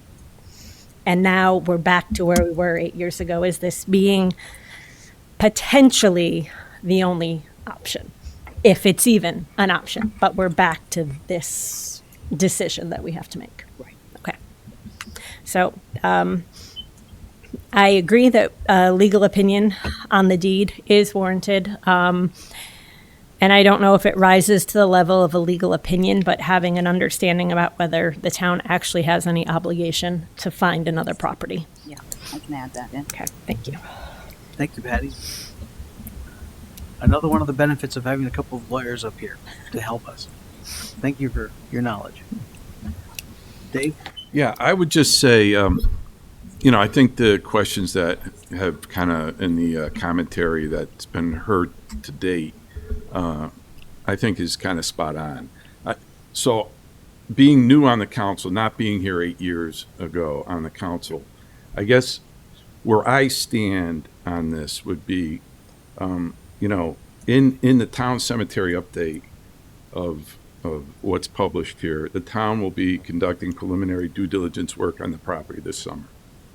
Me personally, I would absolutely do no preliminary work until we have a legal opinion on exactly what that deed expresses. And this should have been done 8 years ago. So I think that legal opinion needs to be done. They've done their homework. They've read the deed. They have some interpretation of what that deed states, what the content of that deed means. And so before I would move to do any due diligence, I think we need to look at it legally, like the other folks on the panel said, and get a firm legal opinion on where we stand with that before we make any other consideration of any other activity. And I think not knowing the history exactly of 8 years ago, but understanding that there's been research in this area on the deed and the deed restrictions, quite possibly, that is step number one for me to be able to have any other plan for what's the next steps. Fair enough. So I was picking up on that piece as well. So thank you, Dave, for saying that. I think that we pause on any future touching until we get that. But my question was, if we already have, because I'm obviously new, already have a town cemetery, do we have to have another cemetery in town? Like, can they go elsewhere? Like my mom, my family members, they live in Farmington, but they are not buried in Farmington, and they are living here. So are we required? Can we just... and we're going to find that with Patty. And with all the discussions that we've had with the cemetery people, I think that in general, there's been an interest of residents that if the cemetery's full, that they want to have a cemetery here that you can be buried in, whether or not every single person, but if you don't have space, and again, that's a policy decision and a discussion with the cemetery association, whether one, like I said, we ask, do we have any obligation as a town to do that? Second, is there, with a conversation with the cemetery association, that once it's full, we don't have a town cemetery anymore.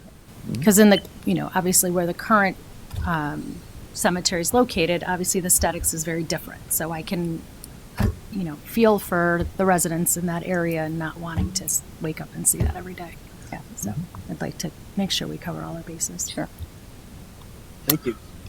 I agree with all of the discussion we've had to this point, and in terms of the order of looking at it, I think there's some clear headwinds with respect to the plot that we're looking at now. For a whole variety of reasons, it appears unlikely, but we need to do our due diligence and go through all of those.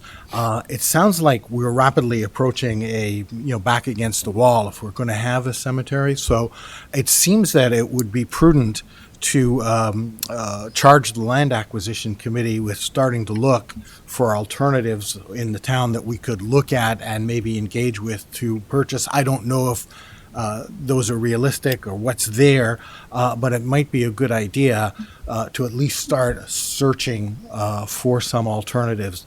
Hopefully we'll get to a place where we can take the pressure off ourselves. We don't have to have one, but if we do, looking for a proper plot of land would be important, because there's a long window in terms of land acquisition, and I understand we have a closing window, something like 2 years before the other one is full. So in order to engage in finding another one, we would have to get moving relatively quickly, I would think.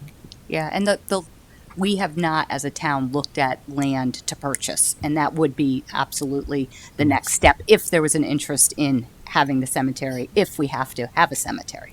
Makes sense. So we've got a kind of like a flow chart of things we Right. need to work through. Right. All right, I just want to add that this is obviously a really important topic for the town and for the neighborhood. And I want to thank this particular council and all the newbies up here. I want to say welcome to the learning curve. There is a lot we want to learn about this, and I think the reason we want to learn this, all this information, is because we want to get this right for the neighbors and for the town. So let's have as much information as we can get. And there are certain pieces of information that we didn't get last time. It's time to get that, and there's a process. And I think in speaking to a few of you who called me and spoke with me at the high school, thank you very much, because this is information I did not have last week. And I think it's important that we learn about the process, but more importantly, as I mentioned to a few of you, the reason this is in the town manager's report is because we want to be transparent. This is how we make our decision-making process, not alone, not as a body, but as a town. And we have to consider everyone's voice and everyone's perspective when we make these decisions. So I want to thank you all for coming out to speak and educate us on your position, because most of us were not here 8 years ago. So thank you for coming out again and sharing your thoughts and feelings with us. That's important for us to know. So here we go again. Let's do it right, and let's get as much information as we can and move forward with a process that's good for the town. I think that's fair. So thank you very much for everybody. Okay.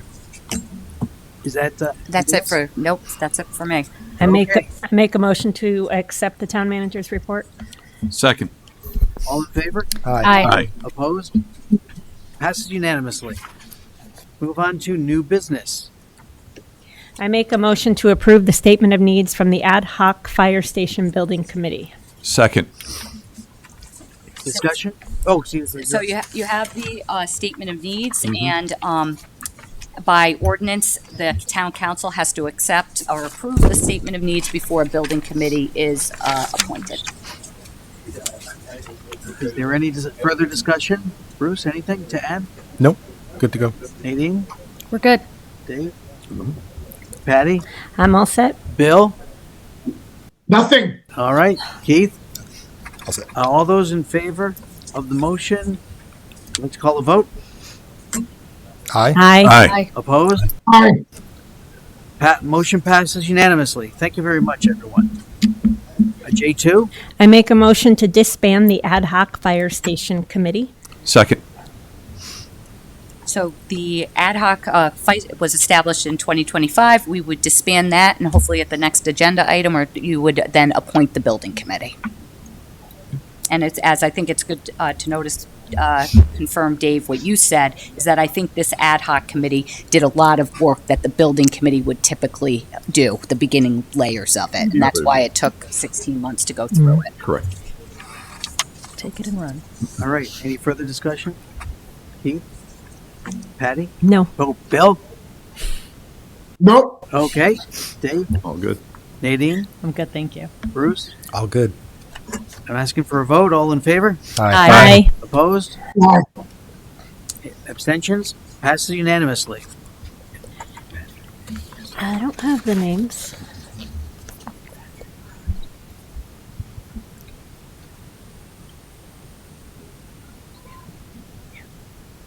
Okay.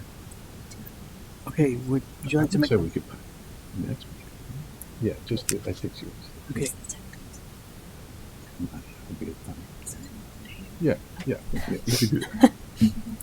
I make a motion to appoint the following fire station building committee members. I make a motion to appoint the following fire station building committee members with the following voting members. As the town council member, Dave Litkowski. And then Mike Grabelis, chief, Dave Shilpinsky, chief, Travis Komack, chief, and the following non-voting members: Kathleen Blonsky, Kat Krasuski, Paul Melanson, Mason Kudry, Say Mason. Mason, Devin Aldave, and the town council recognizes that the Ad Hoc Fire Station Committee spent more than a year reviewing fire station studies, evaluating current facility conditions and locations, and developing a comprehensive financial forecast. This work enabled the committee to make a recommendation to the town council regarding the scope of the project and proposed budget. Accordingly, the charge of the fire station building committee reflects this prior analysis, and the charge will focus on advancing the proposed project rather than repeating the preliminary evaluation process, and to approve the charge of the fire station building committee as presented in the agenda. Second. Anything you'd like to add, Kathy? No, so we'll put this back on at the next meeting, but okay, got it. Yeah, I think right now we have kind of the core group, and we've talked about some names, and I think we have some quality individuals that we're talking to fill out the rest of the panel. And I think by the first June meeting or the next meeting, we'll be able to do that. Beautiful. Thanks so much. We need to vote on the motion. Yeah, we have to. So we got to now vote. So I'm asking for a vote. All those in favor of the motion as presented? Aye. Aye. Opposed? Passes unanimously. Thank you very much. J4? I make a motion to approve the purchase of one used 2009 Pierce Impel rescue engine from the Community Volunteer Fire Department of Bowley's Quarters and vicinity for the purchase of $200,001 and authorize the town manager and town treasurer to enter into a lease finance agreement to pay for the acquisition. Second.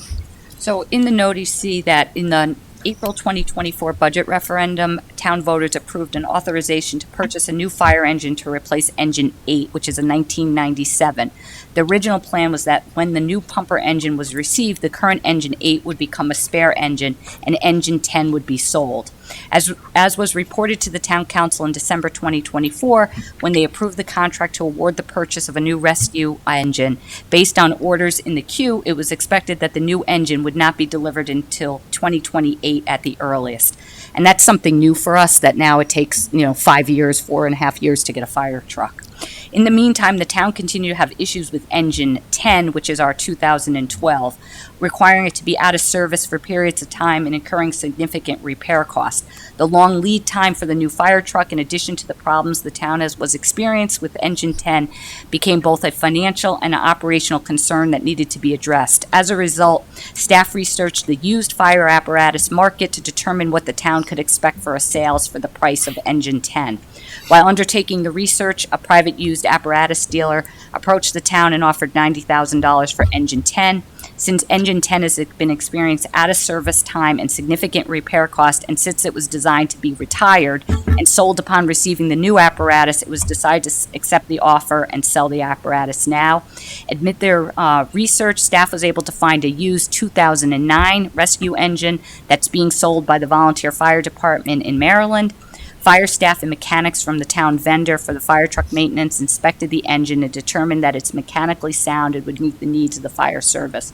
In the short term, the town plans to purchase the 2009 engine, which would become a first-line apparatus, and Engine 8, the 1997, will remain the spare. The long-term plan is that once Engine 8 is received once the new Engine 8 is received by the town in 2028 or later, the 2009, the one we're recommending to purchase, would become the spare, and Engine 8, which is a 1997 engine, would be sold. The purchase of the apparatus would be used to purchase the apparatus, we would use the proceeds from the sale of Engine 10 and finance the balance, approximately 110, through a lease financing arrangement over 3 years. As a result, there was no impact on the 26-27 budget, and the lease payments would begin the following year. Town council approval is requested to approve the purchase of the rescue engine from the Volunteer Fire Department and authorize the town manager and the town treasurer to enter into a lease financing arrangement to make the purchase. So this is one of the things with Chief Melanson and the fire chiefs, is that we were really getting in a situation with this engine that was out of service all the time, and also the age of the spare that we were using, and that we felt that financially and operationally, selling the fire truck, getting a newer used fire truck, then in the long term we'd have that fire truck and get rid of the older one and do that.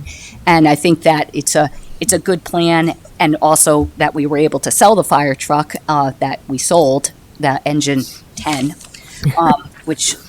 we were happy that we were able to do that and get the $90,000 for the fire truck. So that's where we are. All right, thank you. Any discussion, Bruce? Would this purchase be all in for us, such that it would include like rebranding it for Farmington or any necessary fittings that are unique for our fire station, or would there be additional expense for that? Chief, do you know you answer that? Should let the experts, opine, but.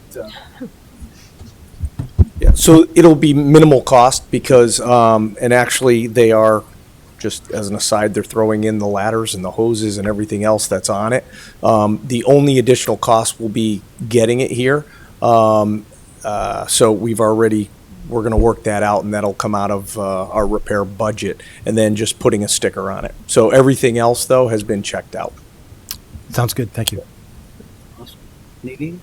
I don't have any questions. Dave? Yeah, I think that was my question. It's an 09, and it's in, you've inspected it, and it's in good shape. I mean, it's in operational shape. Yeah, so the great thing is, and the three chiefs can attest to it with the career firefighters and our large maintenance, obviously, Farmington Motorsports has been doing all of our repairs. And so there's been a real collaborative effort from all the chiefs to review the specs of this new apparatus, because it will eventually be a spare. So any of them and all of them will then eventually have to use it.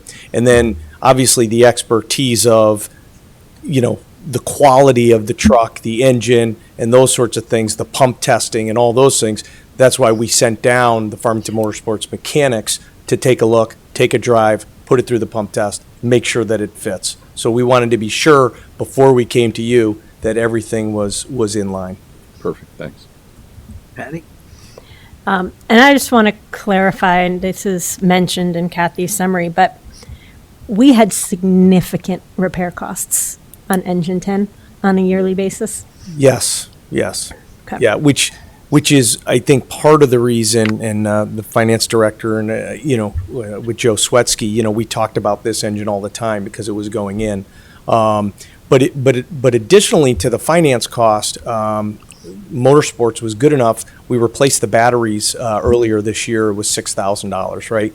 2 other times they warranted the batteries for us. But each time that truck is out of service as a first responding from that East Farms Fire Department, right? Which covers Yukon, West Farms Mall, the highway. Like, it's a significant, that truck gets significant use. So not only was it the cost, but the reliability of having that truck became a concern.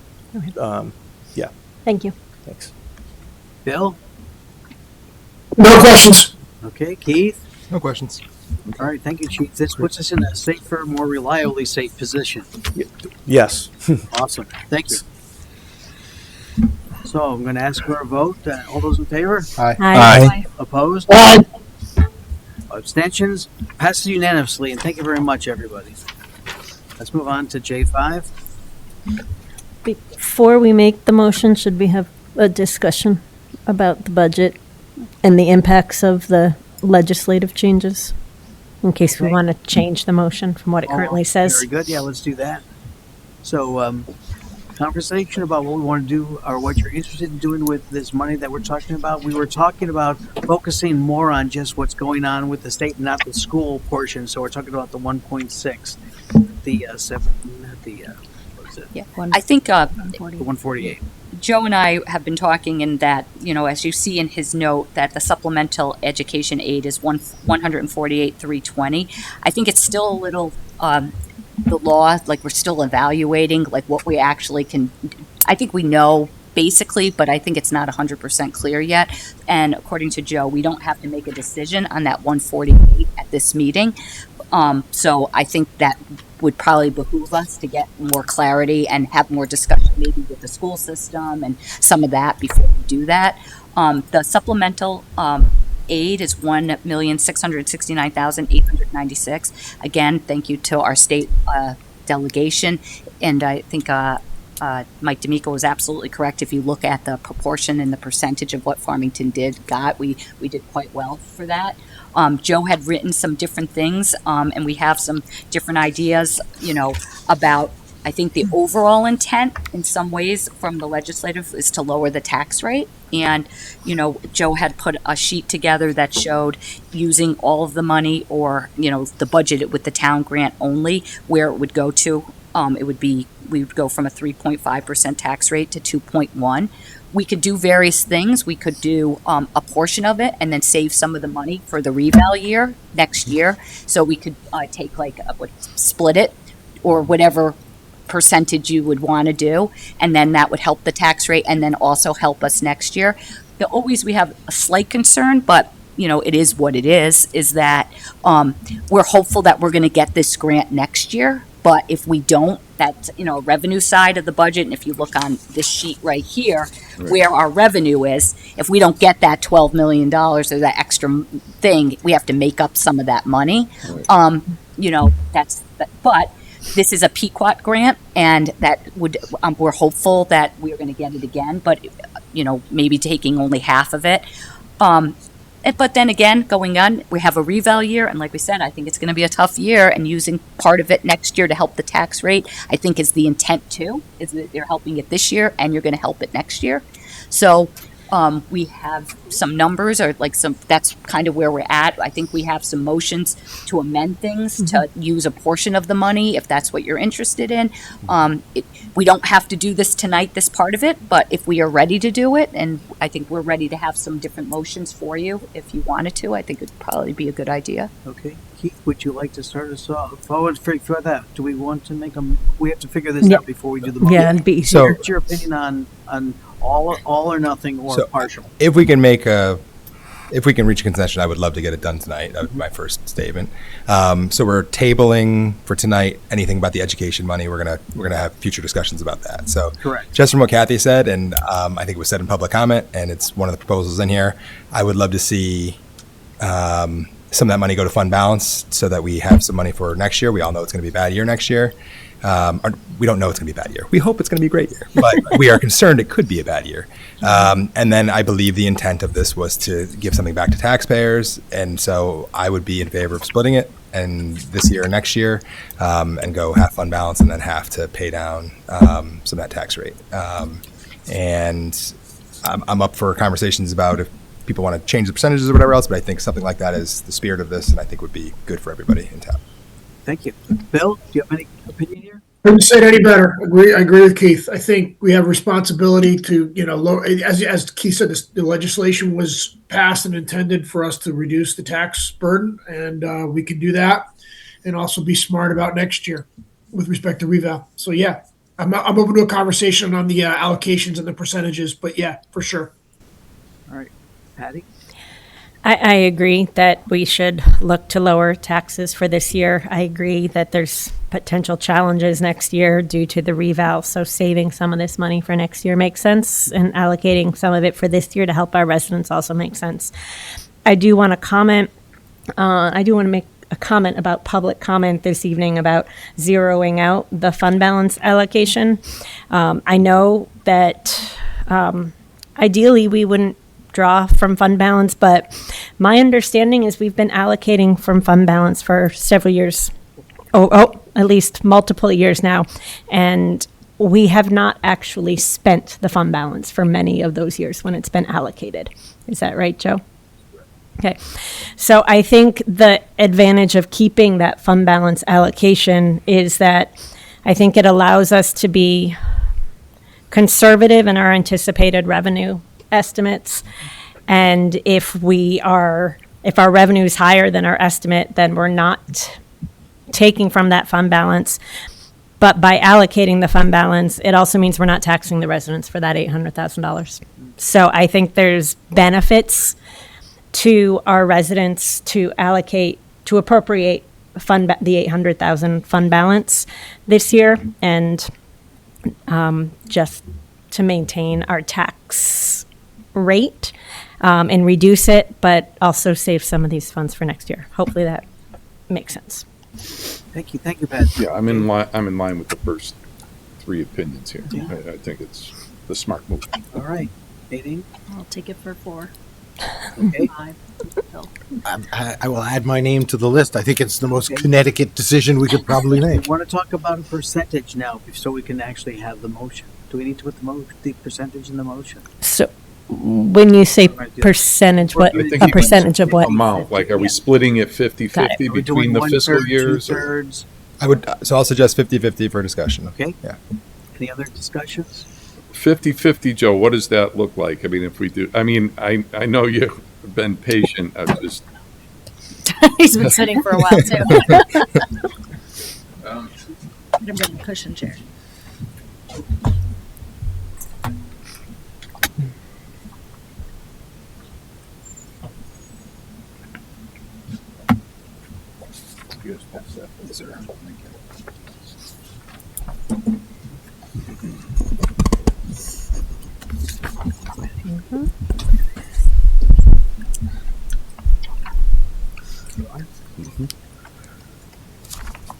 Bill, I know you don't see this, but we will send one to you. Thank you. I'll follow along. So what you have in front of you is a revised sheet. You have one in your packet. You could discard that one. And basically what this shows, again, you have your adopted budget, what was approved at referendum, or was approved by default last week. That's the column that says 26, 27 adopted budget. The next column to your right, 26, 27 budget with full town grant. That's taking in the full $1.6 million, 1,669,896. If you look at the highlighted section, the grants would go up to 11,863. And then if you drop down, the tax increase would be 2.12%. The mill increase would be 0.5 mils, a 2.12% increase, and it'd be $169 to the average home. So it'd be about, what, $111 less than what the current proposal is. If you take half of it and rounding up, so at $835,000, that would be the far right column. So the grants would go to $11,028,000. The mills would go to 0.74 mils. It would be a 2.8% tax increase, which is a $224 increase. So it's about, slightly less, $50, a little over $50 less than what your current potential tax rate is going to be. All right. Thank you. I knew you'd be ready. Thank you, Joe. Is there any further discussion? Now that we know the numbers are 50%, thank you for asking that, Dave. Yeah, I mean, I think the numbers look solid. I mean, you know, we're putting some money to work, half of it to work this year. We're putting the other half kind of for what we anticipate is going to be a challenging reval year. And then there's an incremental savings of, you know, of what the dollar increase is going to be. I just think it's a win-win. All right, then. That was the intent. Nadine? I'm in agreement. I'm. This year, some next year. Oh, sorry. Sorry, some this year, some next year. I'm in agreement as well, although I would want to suggest that we kind of back into a 2.9% and then cheat a little bit more for the future, because it's a sort of a psychological number, barrier below 3%, 2.9 locks it in and just gives us a little bit more. But I mean, we're splitting hairs at this point, so if we're comfortable with the half, I'm totally good to go with it as well. Okay. So I'm certainly open to that. 50-50 is nice and clean. I think 1/3 gives us a little this year and a little more next year, when it might be more difficult, but it's hard to say. You can't do a crystal ball, and as Kathy was saying, we might get this again next year, but there's no guarantee. So I would just say, are we comfortable with 50-50? And I don't want to squabble over, you know, a little bit more, a little bit here. It's all going to the town evenly, equitably, so I think that's fair. I'm good with 50-50. So am I. I mean, I understand what Bruce is saying. I mean, I appreciate it, but I think the number, you know, I think I just kind of keep it as simple as possible. 50-50. All right, 50-50? Are you on board with that? Yeah, I'm good. 50-50, we're good? All right, so Give us 1 minute. we'll give you a minute. Yes. Or two. Whatever you need.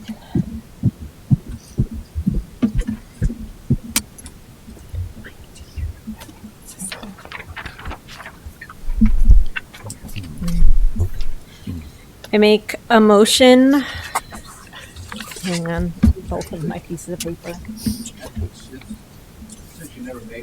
I know, I'm not saying it that way. Yeah, that's why I need help.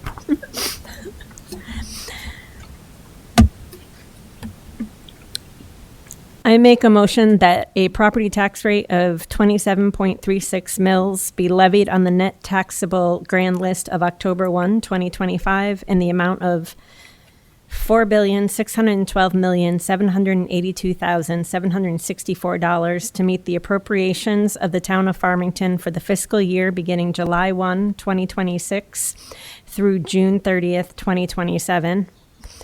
And that such taxes shall be payable in equal installments on July 1, 2026 and January 1, 2027, except that property taxes as defined in Section 12-141 of the Connecticut General Statutes in an amount not in excess of $100 shall be due and payable in a single payment on July 1, 2026, as provided by Section 12144 of the Connecticut General Statutes, and accept that any tax on any motor vehicle shall be due and payable in full on July 1, 2026, as provided in Section 12-144, subsection A of the Connecticut General Statutes, and that the solid waste service charge be set at $281 for the fiscal year beginning July 1, 2026.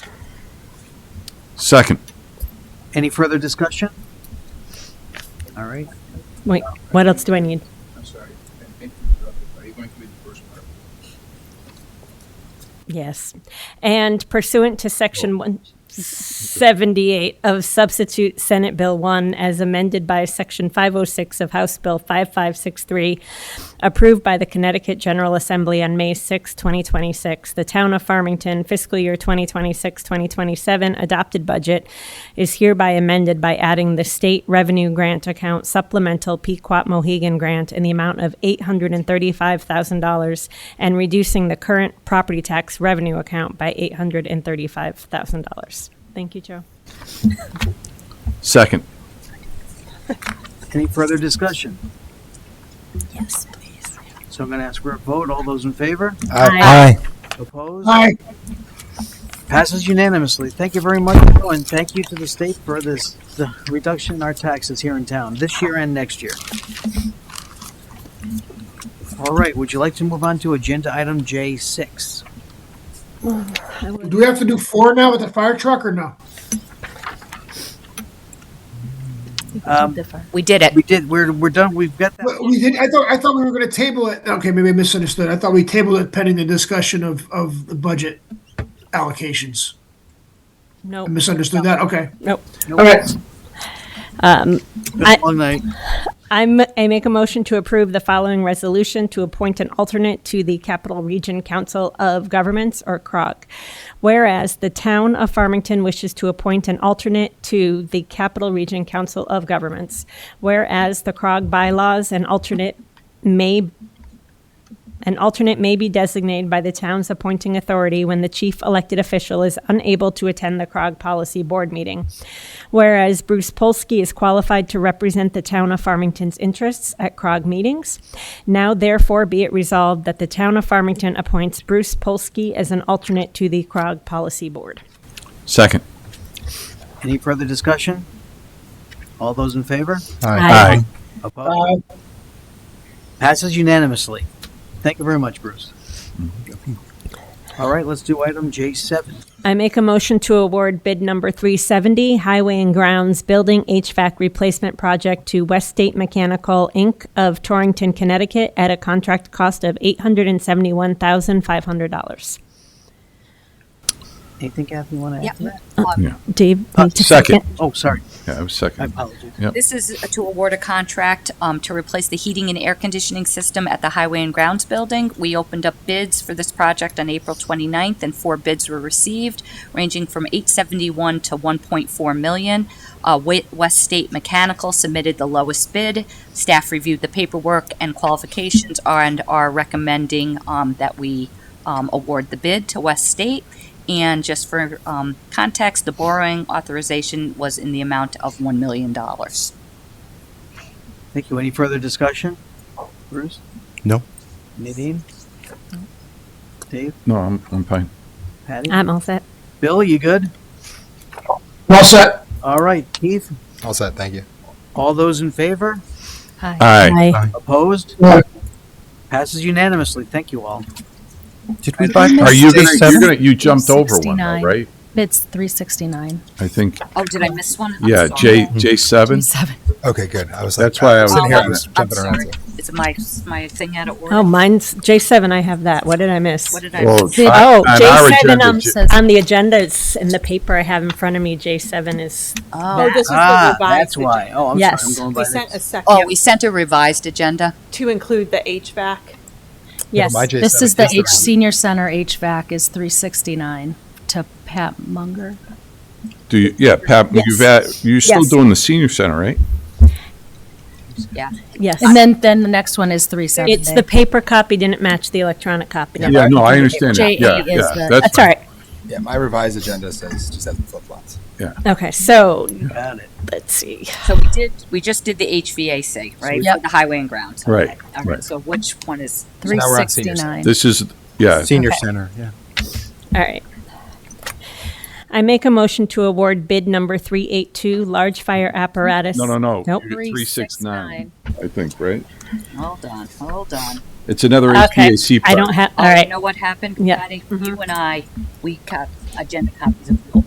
Okay, all right, so I'll just, Yeah, because we printed it out. I printed out old ones. I apologize. Wow. okay. Yeah.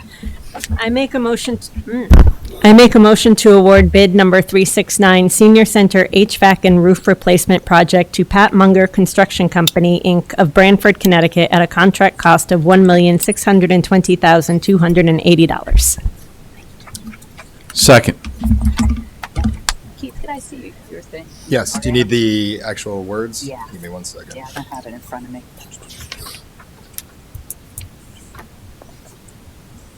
Joe has it. Thanks, Joe. I printed out the wrong agenda. Oh, I got it here. I thought they were testing us. I know. I was like, You passed. I mean, we passed. You passed. Good job. Did. you're paying attention. I might shut down the whole IT tomorrow. And we passed it.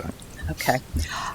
This is for the Senior Center HVAC roof replacement project, and it's to a company in Branford, Connecticut, at a contract cost of $1,620,280.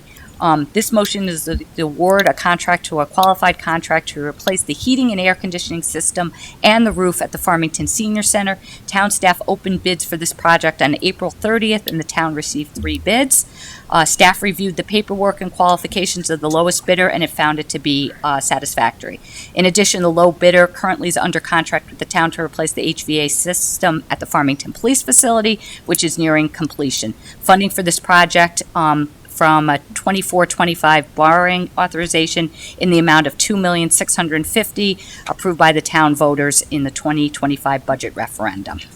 Approximately $2,250,000 is available, so this is much under that. Mm-hmm. Excellent. All right. Any further discussion? Do we have a start date on this project? I know they're wrapping up the other one. Do we have a start date when? Okay. Are they going to order equipment? I mean, is lead times or whatever they're? We don't necessarily have a start date. And I apologize for the confusion when I thought I had sent this to the town manager's office to be put on the agenda. Apparently it didn't make it on, so I asked Devin to put it on, and that's where the confusion came in. With the award, assuming the award goes tonight, they would have 10 days to get us new paperwork, and our understanding is just, as they wrap up the current project, you're just going to move over to the next project. Okay, good. So I know there's a lead time for ordering the equipment, and that probably will have a 2 or 3 month. But there's a lot of work they can do ahead of time on that, which they will do to get it going. So, and they do have, I think, 240 days, but they'll probably finish way before that if we can continue on. Does it impact anything of the activity in the building? Yes. Okay, and that's going to be handled just by telling the people that this section might not be. Yeah, we're in the process of right now doing a flyer and a kind of a Q&A, and so I think we're going to relocate some of the activities up to the new town hall and the big training center, like the card games and certain things like that. And we are working with our Mason, our project engineer, and the senior center about some of the stuff. It's just quicker if they relocate, and we may do some of that. So we're working out just the bugs on all that, and then we're going to communicate that to the seniors and try to relocate and do things like that. Great. No. Okay, that's fine. Awesome. Nadine, any questions? No, thank you. Bruce, good? No. Patty? I'm good. Billy, any questions? Nope. All right. Keith, anything? No, thank you. All right. All those in favor? Aye. Aye. Opposed? Aye. All right. Passes unanimously. Thank you very much. All right, I'm on Move 3. on to J8. Well, we did 8, like Just by this J9. agenda. This is 9, right? Now we're on 9. You're on And 9. it's We're on 9? Yeah. item 382. Yes. All right, Yes. All right, great. Okay. I make a motion to award bid number 382, large fire apparatus maintenance to Farmington Motorsports of Farmington, Connecticut, in accordance with their bid submission dated April 20th, 2026. Second. I missed this one, sorry. I'll abstain, just Okay. Yes. You want to state on the record why you're recusing yourself? recusing because I have the same last name as the guys that own the place, even though I have no business affiliation, but I will. Okay. This motion is to contract with a vendor to provide maintenance and repair services for all large fire apparatus in the fire department. Apparatus to be serviced under this award would include engine pumpers and the aerial ladder truck. Public safety staff have reviewed the bids and recommend awarding the contract to Farmington Motorsports of Farmington, Connecticut. Farmington Motorsports currently has a contract to maintain and repair the fire department's large fire apparatus fleet. They've provided very good service under this contract. And then just funds for this award are included in the fire service 26-27 operating budget in the amount of $124,500. All right, very good. Any further discussion? Bill, do you have anything? No. Okay, thank you. Patty? I'm all set. Dave? I'm fine. I just have a quick question. So is road service $165 just each time, or is it per hour like the others? Joe, do you know that? Each just one road. Nice. I'm gonna give you a call. Why, you got a fire truck? Maybe we need some roadside assistance. Sorry. Bruce, anything? No, I'm good. All right, I'm going to ask for a vote. All those in favor? Aye. Abstentions? We have one abstention. So 6 yes, one abstention. So motion passes. You can come back, Keith. All right, we are on to, I'm going to believe it's J9. J10. 10. J10 now. I make a motion to award a contract in the amount of $195,570.99 to Millennium Builders, Inc. of Torrington, Connecticut, to replace the dugouts and press box at the John Grocky Baseball Field, Tungus Mead Complex, subject to approval from the State Commission on Human Rights and Opportunities. Second. So in the fall of 2025, the town was notified that we have been awarded a STEEP grant from the state of Connecticut in the amount of $1 million to make various improvements to Tungus Park. The improvements include replacing the dugouts and press box and at the baseball field. Using the Capital Region Council of Governments bidding system, the town has received a quote from Millennium Builders to perform all necessary work for $195,570. The bidding system is an acceptable means per the State Department of Economic and Community Development, and just the STEEP grant will provide 100% funding for this project. Thank you. Any further discussion? Can I say one? I just remember when we were talking about the high school. One of the I just remember public comment being, people were a little bit upset that there wasn't going to be a baseball field on the new high school grounds. And I understand this isn't that, but it's nice to see that there's money being put into baseball in town. So the people that came to speak about that, this is a significant investment in baseball in town, and the high school obviously uses these fields. So it's just nice to see. So I think just a comment. Nice. Thank you, Keith. Bill, you got anything? I agree with Keith. Long time coming. Glad to see it being done. My question is it anticipated that these dugouts will be done before the baseball season of 2027? Yes. Okay. Excellent. Thanks, Joe. Thank you. Patty? Just a question. The approval from the State Commission on Human Rights and Opportunities, is that a condition of the STEEP grant? Or what's... Back in 2015, the state passed a law that says any projects that are funded by state grants, they have to have a set-aside provision in them.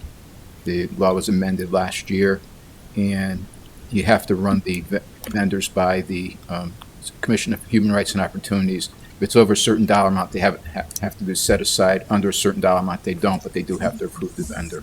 So we'll submit this. Usually takes 6 days. Sometimes it takes 6 weeks to get the approval. But I don't anticipate this will be a problem. We've actually submitted this name to them before, and it's been approved. Okay. Thank you. So before he goes, Joe, I just have a couple questions. One would be, obviously, this $1 million, this has kind of been a phased project, right? There's a number of parts on the Tungus Mead improvement schedule. One has already been completed, right? There's been some sidewalk work. There's Right, been the sidewalk around the soccer field. about his soccer field, right? So I guess my question is, in that $1 million right now, like, there's still a couple more things that are going to be appropriated to? Yes, the council has already approved some of the things. For example, they upgraded the lighting at the field, the dugout and press box. We'll be coming back at some point with the basketball court resurfacing. Okay. We did the walkway and bleacher pad. One of the items that we're looking at is the safety netting at the poles. We'd like to replace that. Mhm. And then possibly the sound system at the concession stands. Okay, great. So some of them council's already approved, some of them the state, we're waiting for state approval. One of the things the state did indicate to us, we were allocating, because it's a matching grant, they're paying 2/3, we're paying 1/3, so we were taking project by project and saying, okay, this is their share, this is our share. The state asked us not to do that. The state said, you pick projects, you fund them with your money, we'll take the other projects. Oh, okay. So the projects that they're taking, we have to wait for their approval and go through all their hoops, if you will. Got it. Now, the other thing I was just going to ask, and maybe this is something that maybe hasn't been done in the past, or maybe it has, but, you know, why wouldn't we put a project sign at Tungus Mead that we were awarded this steep grant, that the town engineering department is performing the services of design and construction oversight, the Parks and Recs people, you know, this is part of their program. I mean, if I'm a taxpayer and I come through there and it's heavily used for recreation and actual sports, I think a sign goes a long way. I mean, you know, so it's no different than you go down the highway and you see that the infrastructure bill from, you know, from a number of years ago under the bipartisan infrastructure bill, you know, is funding this. So, I mean, is this something we've ever entertained to do? Yes, we do put up signs, and we will have a sign for this project. Okay. Okay. There will be a sign. That's actually part of the requirements of the grant. Okay, great. So, Awesome. and in the past, we've actually have put up signs along the way, and you'll probably see a sign after the fact sign, but you will see a sign, for example, at the splash pad. Okay, great. Okay. Awesome. Nadine, any questions? I do not. Thank you. Bruce? Nothing to add. All right. So I'd like to ask for a vote. All those in favor of J10? Aye. Aye. Opposed? Passes unanimously. Thank you, Bill. All right, we're going to move on to item J11. I make a motion to award a contract for the purchase of one 2026 Western Star 47X cab chassis and dump body to Western Star Connecticut of East Hartford, Connecticut at a purchase price of $314,357.23. Second. So this is to contract with a vendor to purchase a heavy dump truck that will be used by the Highway and Grounds Division for their daily operations. The unit being required will replace a 1998 heavy dump truck. Funds in the amount of $640 are included in the fiscal year 26-27 capital budget. If you remember, we have 2 trucks coming, so this is the first one. All right, any further discussion? Bruce? Nope. Nadine? No. Dave? Patty? Just Oh, Patty, go ahead. so this is approved as part of the 26-27 budget, and so it's being funded out of 2026-27 dollars, but we're approving it now. We're getting you. You just need to get your steps in, Joe. What we do with a lot of these capital projects is, especially when there's a long lead time, is we'll order them now, and because we anticipate when it comes in, it will come in the next year, so we want to actually pay for it for next year. This truck, the cabin chassis, actually we can get within 3 months, which is a short period of time. It's the dump body, and the dump bodies come from Canada. There's tariffs and aluminum issues and everything else. So we're not sure when the dump body will come. We're hoping it'll come before the snow season. So it's more than likely we'll pay for the cabin chassis sometime in October and probably pay for the balance of the truck sometime next January or February.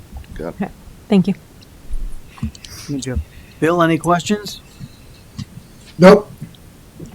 And And nothing, Keith? All right, I'd like to ask for a vote. All those in favor? Aye. Opposed? Aye. Passes unanimously. Thanks, everybody. Item J12. I make a motion to award a contract for the purchase of one 2026 Western Star 47X cab chassis and V-Box spreader body to Western Star Connecticut of East Hartford, Connecticut at a purchase price of $325,475.23. Second. Again, this is to purchase a heavy dump truck that will be used by the Highway and Grounds Division for daily operations, and this will replace a 1998 heavy dump truck. All right, any further discussion? Bruce? Nope. Nadine? Nope. Dave? Patty? Nope. Bill? Nope. Okay, Keith? No, sir. All right, I'm going to ask for a vote. All those in favor? Aye. Opposed? Passes unanimously. Thank you, everybody. All right, item agenda J13. I make a motion to approve the transfer of uncollectible property taxes to the suspense tax book. Second. So in accordance with Section 12165 of the Connecticut State Statutes, the tax collector has recommended the 2026 suspense tax book. This book has been compiled for the purposes of identifying sums that may be uncollectible, and no way does it represent a cancellation of the tax. The tax office will continue to exercise every possible avenue to collect the unpaid tax. Those who own motor vehicles cannot register a vehicle in the state of Connecticut until the tax is paid. The total sum is $25,463.11. All right, any further discussion? All those in favor? Aye. Aye. Opposed? Aye. Okay, passes unanimously. Thanks, all. All right, item J14. I make a motion to approve the property tax refunds as shown in the agenda packet. Second. Any discussion? All those in favor? Aye. Opposed? Passes unanimously. Thanks very much. Let's move on to K1, appointments. I make a motion that Christina Farah Bigdelli be appointed to Green Efforts Committee for an indefinite term beginning immediately. Second. Any discussion? All those in favor? Nope. Aye. Aye. Opposed? Okay, passes unanimously. Thank you. I make a motion that Jim McCaffrey be appointed to the Human Relations Commission for the balance of a 2-year term beginning immediately and ending on June 30th, 2027. Second. Any discussion? All those in favor? Aye. Aye. Opposed? Passes unanimously. All right. I think that's his. You want to make that motion, Keith? K12, K10? K10? Sure.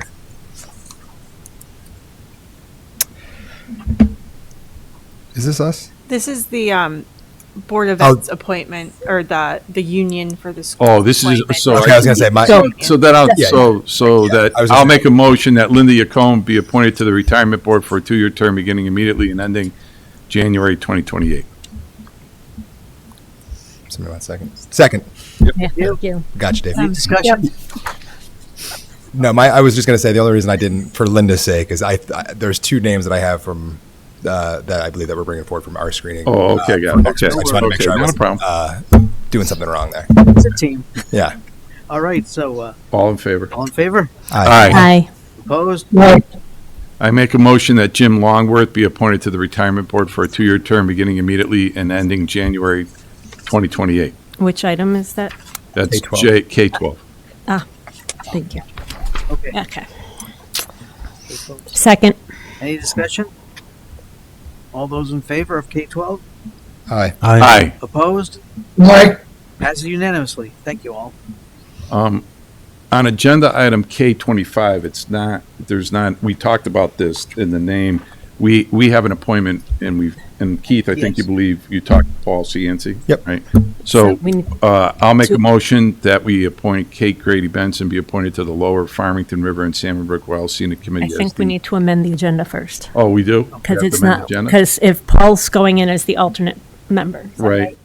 Yeah, it was Then- my understanding. Yeah, was, Paul would be the alternate. Kate So Grady then, Benson would be the well, we don't have a line item right now to appoint someone as. The alternate. As a full, we have a line item Right. to appoint someone as an alternate. Oh, got it. Okay. Yeah, so we'd need to You want me to make the Yeah, motion? why don't Let's you, make a you, motion. you can amend the Do you want me motion, to that's fine. Make a motion to put Paul as the alternate for now, and then be bringing Yeah, Kate in that's for the next fine. one. Well, or- let's do it that way, and then we can amend the agenda, right? Yeah, all we have to do is add item K26. Very good. Okay, so yeah, you can. Go for it. So I make a motion to appoint Paul Cianci to the Lower Farmington River and Salmon Brook Wild Scenic Committee as an alternate member for an indefinite term.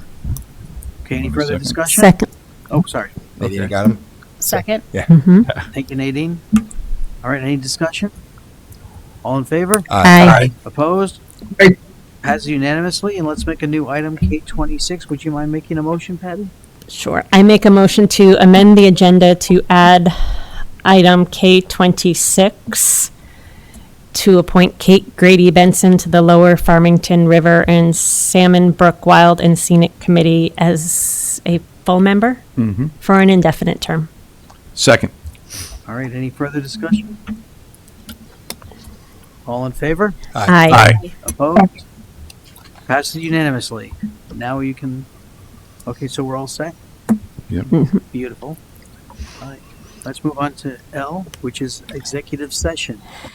I make a motion to enter executive session to discuss matters concerning collective bargaining, the specific topic being a memorandum of understanding between the town of Farmington and the Fraternal Order of Police, Lodge 331, regarding the implementation of a deferred retirement option plan. Attendance in the executive session shall be limited to members of the town council, town manager, the assistant town manager, and the director of public safety. Second. And I think we're going to move. Yes, we are. Yeah, we have to vote though. Oh, sorry. Yeah, we have So to all vote. those We in need a favor? two-third vote. Aye. Aye. All right, opposed? Passes Aye. unanimously. We will be back in a moment.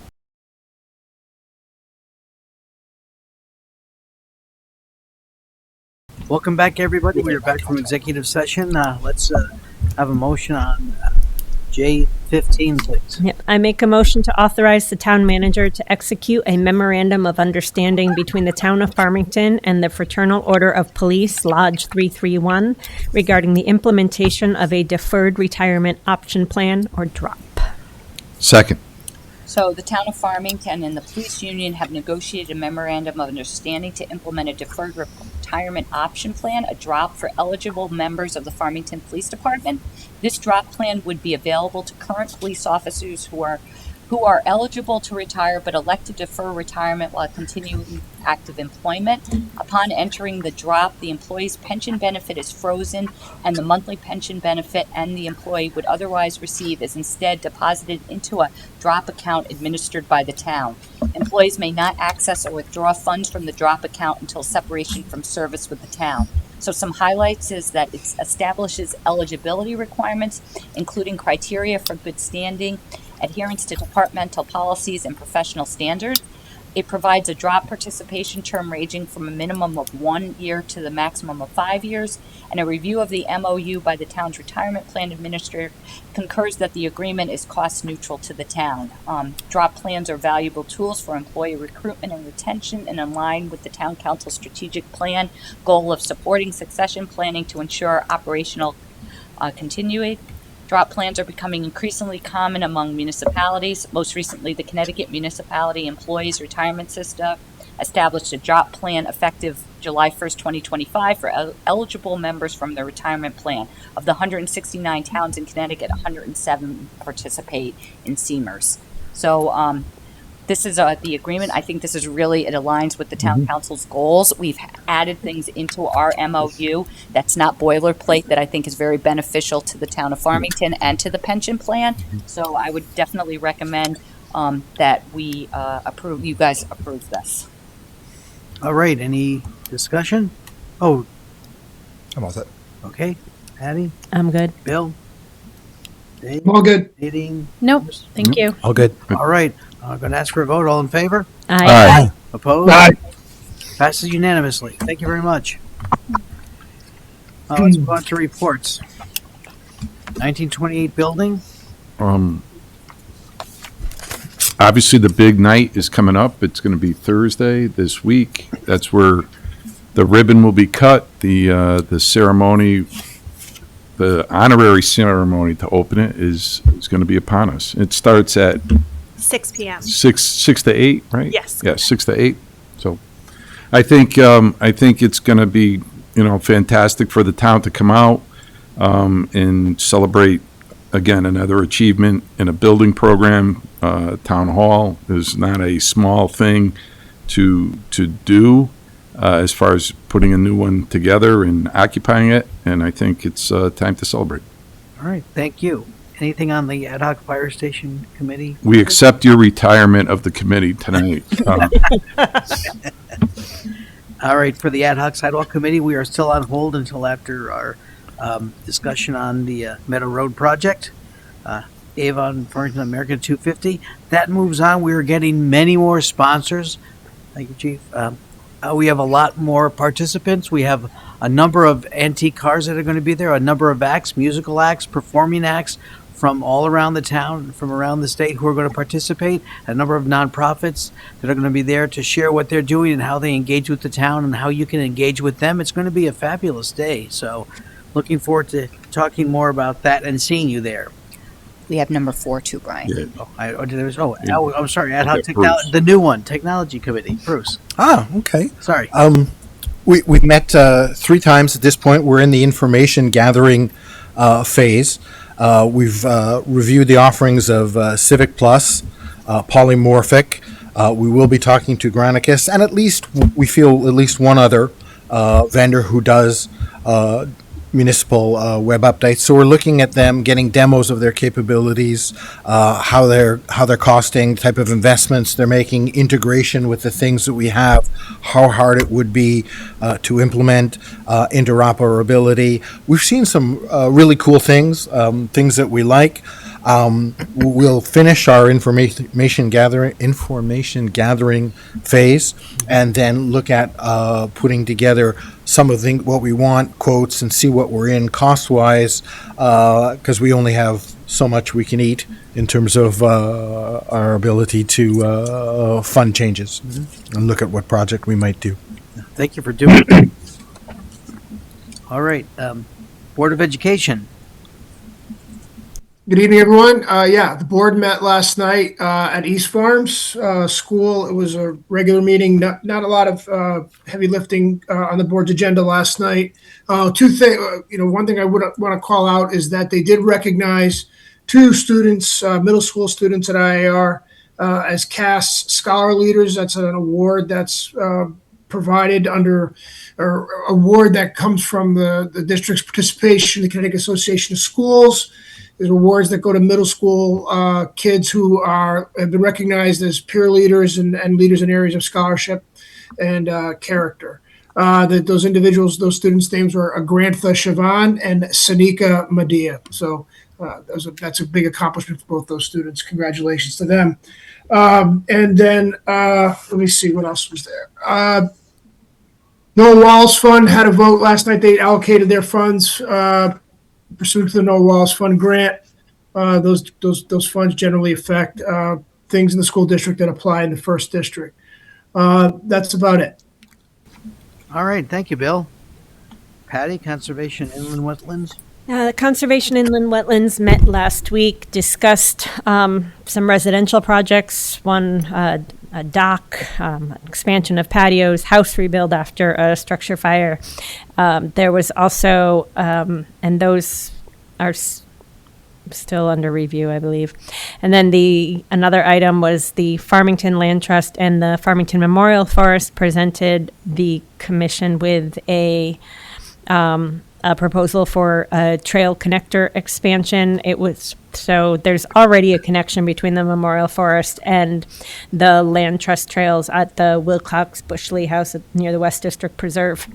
But now there's a proposal for another portion, another connection to kind of create 2 figure 8 loops. And the Inland Wetlands Commission determined last night that it was a non-regulated activity, so it can move forward. The big item at the most recent meeting is, as some of you may have seen in the Hartford Business Journal and other coverage, Noble Gas has proposed an expansion on Finneman Road, essentially a truck stop refueling station. The plans show a restaurant as well as some other type truck stop like activities. They heard a petition from a proposed intervener who is objecting to the plan and is looking to intervene in the proceeding to be able to present testimony and evidence, and otherwise be able to, have their voice heard. And then there were several comments from the public in opposition to this, to the proposal. The public hearing was held open until the next meeting, which is scheduled for May 20th. And after, so how Inland Wetlands meets and then the Conservation Commission meets immediately after, and they're the same people. So the Conservation Commission met immediately after to also discuss this plan and proposal, and they made some recommendations regarding conditions if the Inland Wetlands Commission were to approve the plan. They made some recommendations regarding conditions, including, I believe there's a the applicant has suggested putting a conservation easement for a portion of the property, and that was one of the recommendations from the Conservation Commission. The next meeting is May 20th. There'll be the continuation of the public hearing for the Noble Gas expansion, as well as currently on the schedule is a public hearing for the housing development that I have discussed previously on Plainville Ave. So that meeting is here in Town Council Chambers at 7 p.m. on May 20th, and it's also streams on Zoom. All right, thank you, Patty. The Farmington High School, economic development data. So the Spring Economic Development Business Breakfast is actually tomorrow, Wednesday, May 13th at the Farmington Polo Club. A morning of networking, insight, and meaningful connection, proudly sponsored by Iron Bank. This event brings together the leaders from across our business community. It's usually very well attended, and I assume tomorrow morning will be no different. We're pleased to welcome Tim Periotti, Chief Investment Officer at WealthVest LLC, who will present Oil, the Business Cycle, and Long-Term Inflation, offering timely perspective on economic trends and their impact on business and investors. And then one other item on the agenda tomorrow will also include a recognition of the Farmington Community Chest for its long-standing contributions to the Farmington community. And obviously, we welcome all for a lively event. Beautiful. Thanks, Dave. All right, Farmington High School Building Committee. So, no update. As I stated earlier, we're waiting to the end of June to finish up the residual financials. All right, thank you. Town Planning and Zoning, Bruce? Number of routine business things were approved. Carol's Lunchbox has some indoor-outdoor entertainment that they approved, some new signs for the library. The development at 402 Farmington is trying to get their project finished sooner, so they got permission to do inside work on Saturdays that are noiseless, like painting and carpet laying and things like that. On larger matters, the Plan of Conservation and Development, which is due to be rewritten, they received 8 responses, which is a pretty good number, actually. They're going to winnow that down to a short list, do the reviews. Probably it'll come before us in our June meeting, and they'll hire somebody to start that process. In terms of actual land use things, there are 3 things kind of at various stages in the pipeline that will need POCD changes. One of which, Patty was talking about, which is the Noble Truck Stop. They already scheduled for, if they're going to get through to P&Z, they'll be at the end of July, and then it will come to us afterwards in Krog, actually, too. The second one that is POCD change is National Land Holdings, which is the Midpoint development project. That was approved a long time ago, and then there are 5 parcels of land. The 2 gentlemen who owned the parcels had passed away. It went into escrow. It's now coming back alive, but they need ADRC and POCD changes to go forward as well. And that's, if they get through to planning and zoning, that's going to be in mid-July. And then Crown Properties, which is the Enclave development, is starting at the beginning of the pipeline as well, and it will also require POCD changes. So there are some bigger things, but they're in the pipeline, but much further down before they hit. That's it. All right, that's a good list. Thank you. So, are there any other committee reports? I have just a quick one. Please. So Green Efforts last month had a presentation on composting, and the presentation for that will be happening this month at the library next Wednesday, May 20th at 6:30 p.m. It's a recycling workshop, what's in, what's out, and we have a speaker, Chelsea Hahn from Connecticut DEEP, who's going to present about how to recycle, what should be going in your recycling bin, what shouldn't, and also how to recycle things that don't go in your bin. When we had this event in 2018, 2019, we had 90 people show up. I don't know if we'll be quite so popular this time, but it is rather. Last time I went, it was astonishing to me about how many different ways there are to recycle things, and also it's also makes it very clear when you walk around your neighborhood after going to the presentation how many people don't recycle right. So I encourage you to check it out if you're available. Very good. All right, thank you, Brian, Patty. oh, sorry. Yeah, that's okay, Nadine. I was just going to add, just from a library committee perspective, so the library is going through a system upgrade at the end of the month. So they will be closed. I think the Barney Library closed June 1st and 2nd, and then there's a cutover period the 26th and through June 3rd. So they'll be closed for a period of time. And then additionally, there's a book sale coming up the 14th and 15th, so Thursday and Friday. So if anybody's interested in book sales, there's revenue that comes back from the book sale. And our next meeting is next week. And they talked about how many people, attended the Maker event, which was about 1,200 people. I heard that was awesome. Yeah, so really Thank you for good sharing success. that. I appreciate you adding that. Thanks. Brian, I got an update for you on the Unionville Historic District.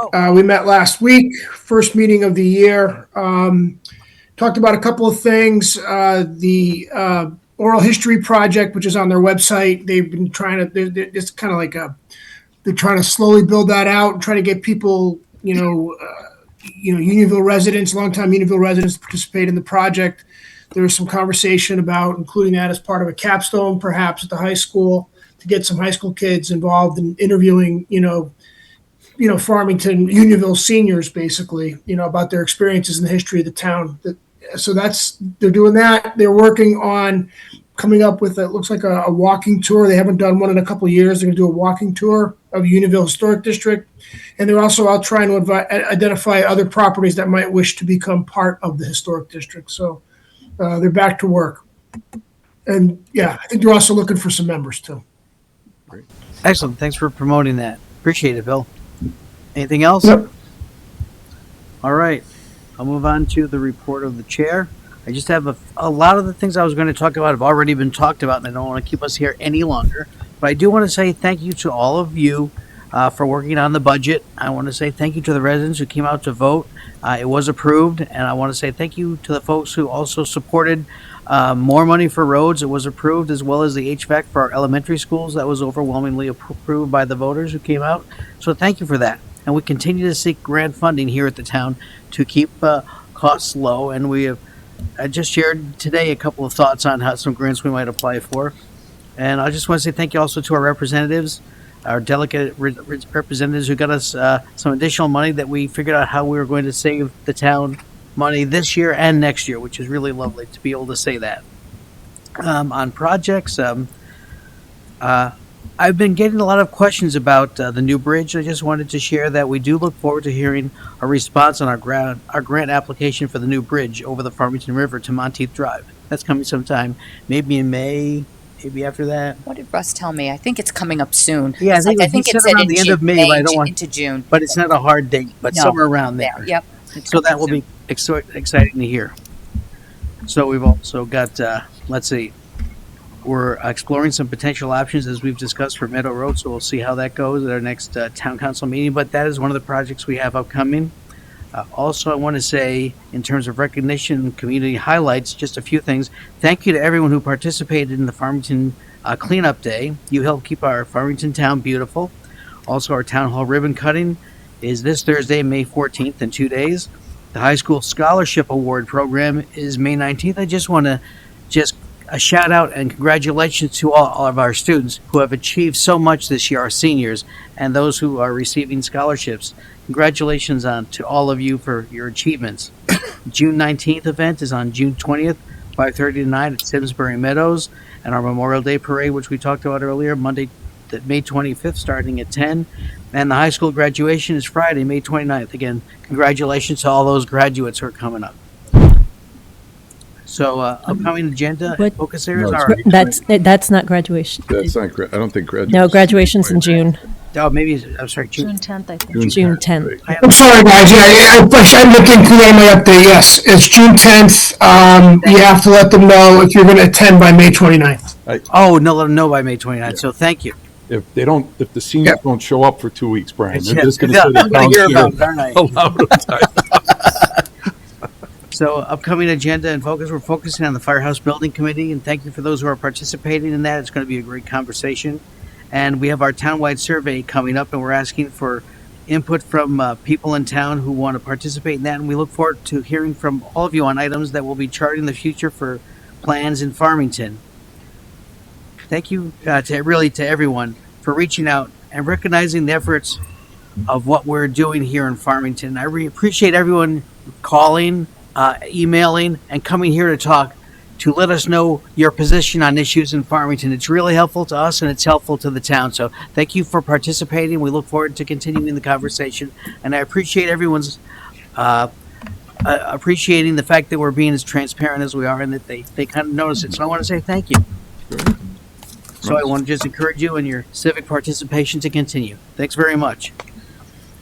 Okay. All right, I believe that's it. So I make a motion to adjourn the town council meeting. Second. All in favor? Aye. Thank you everyone for sticking in there. Everyone, thank you. It was a good one. Yeah.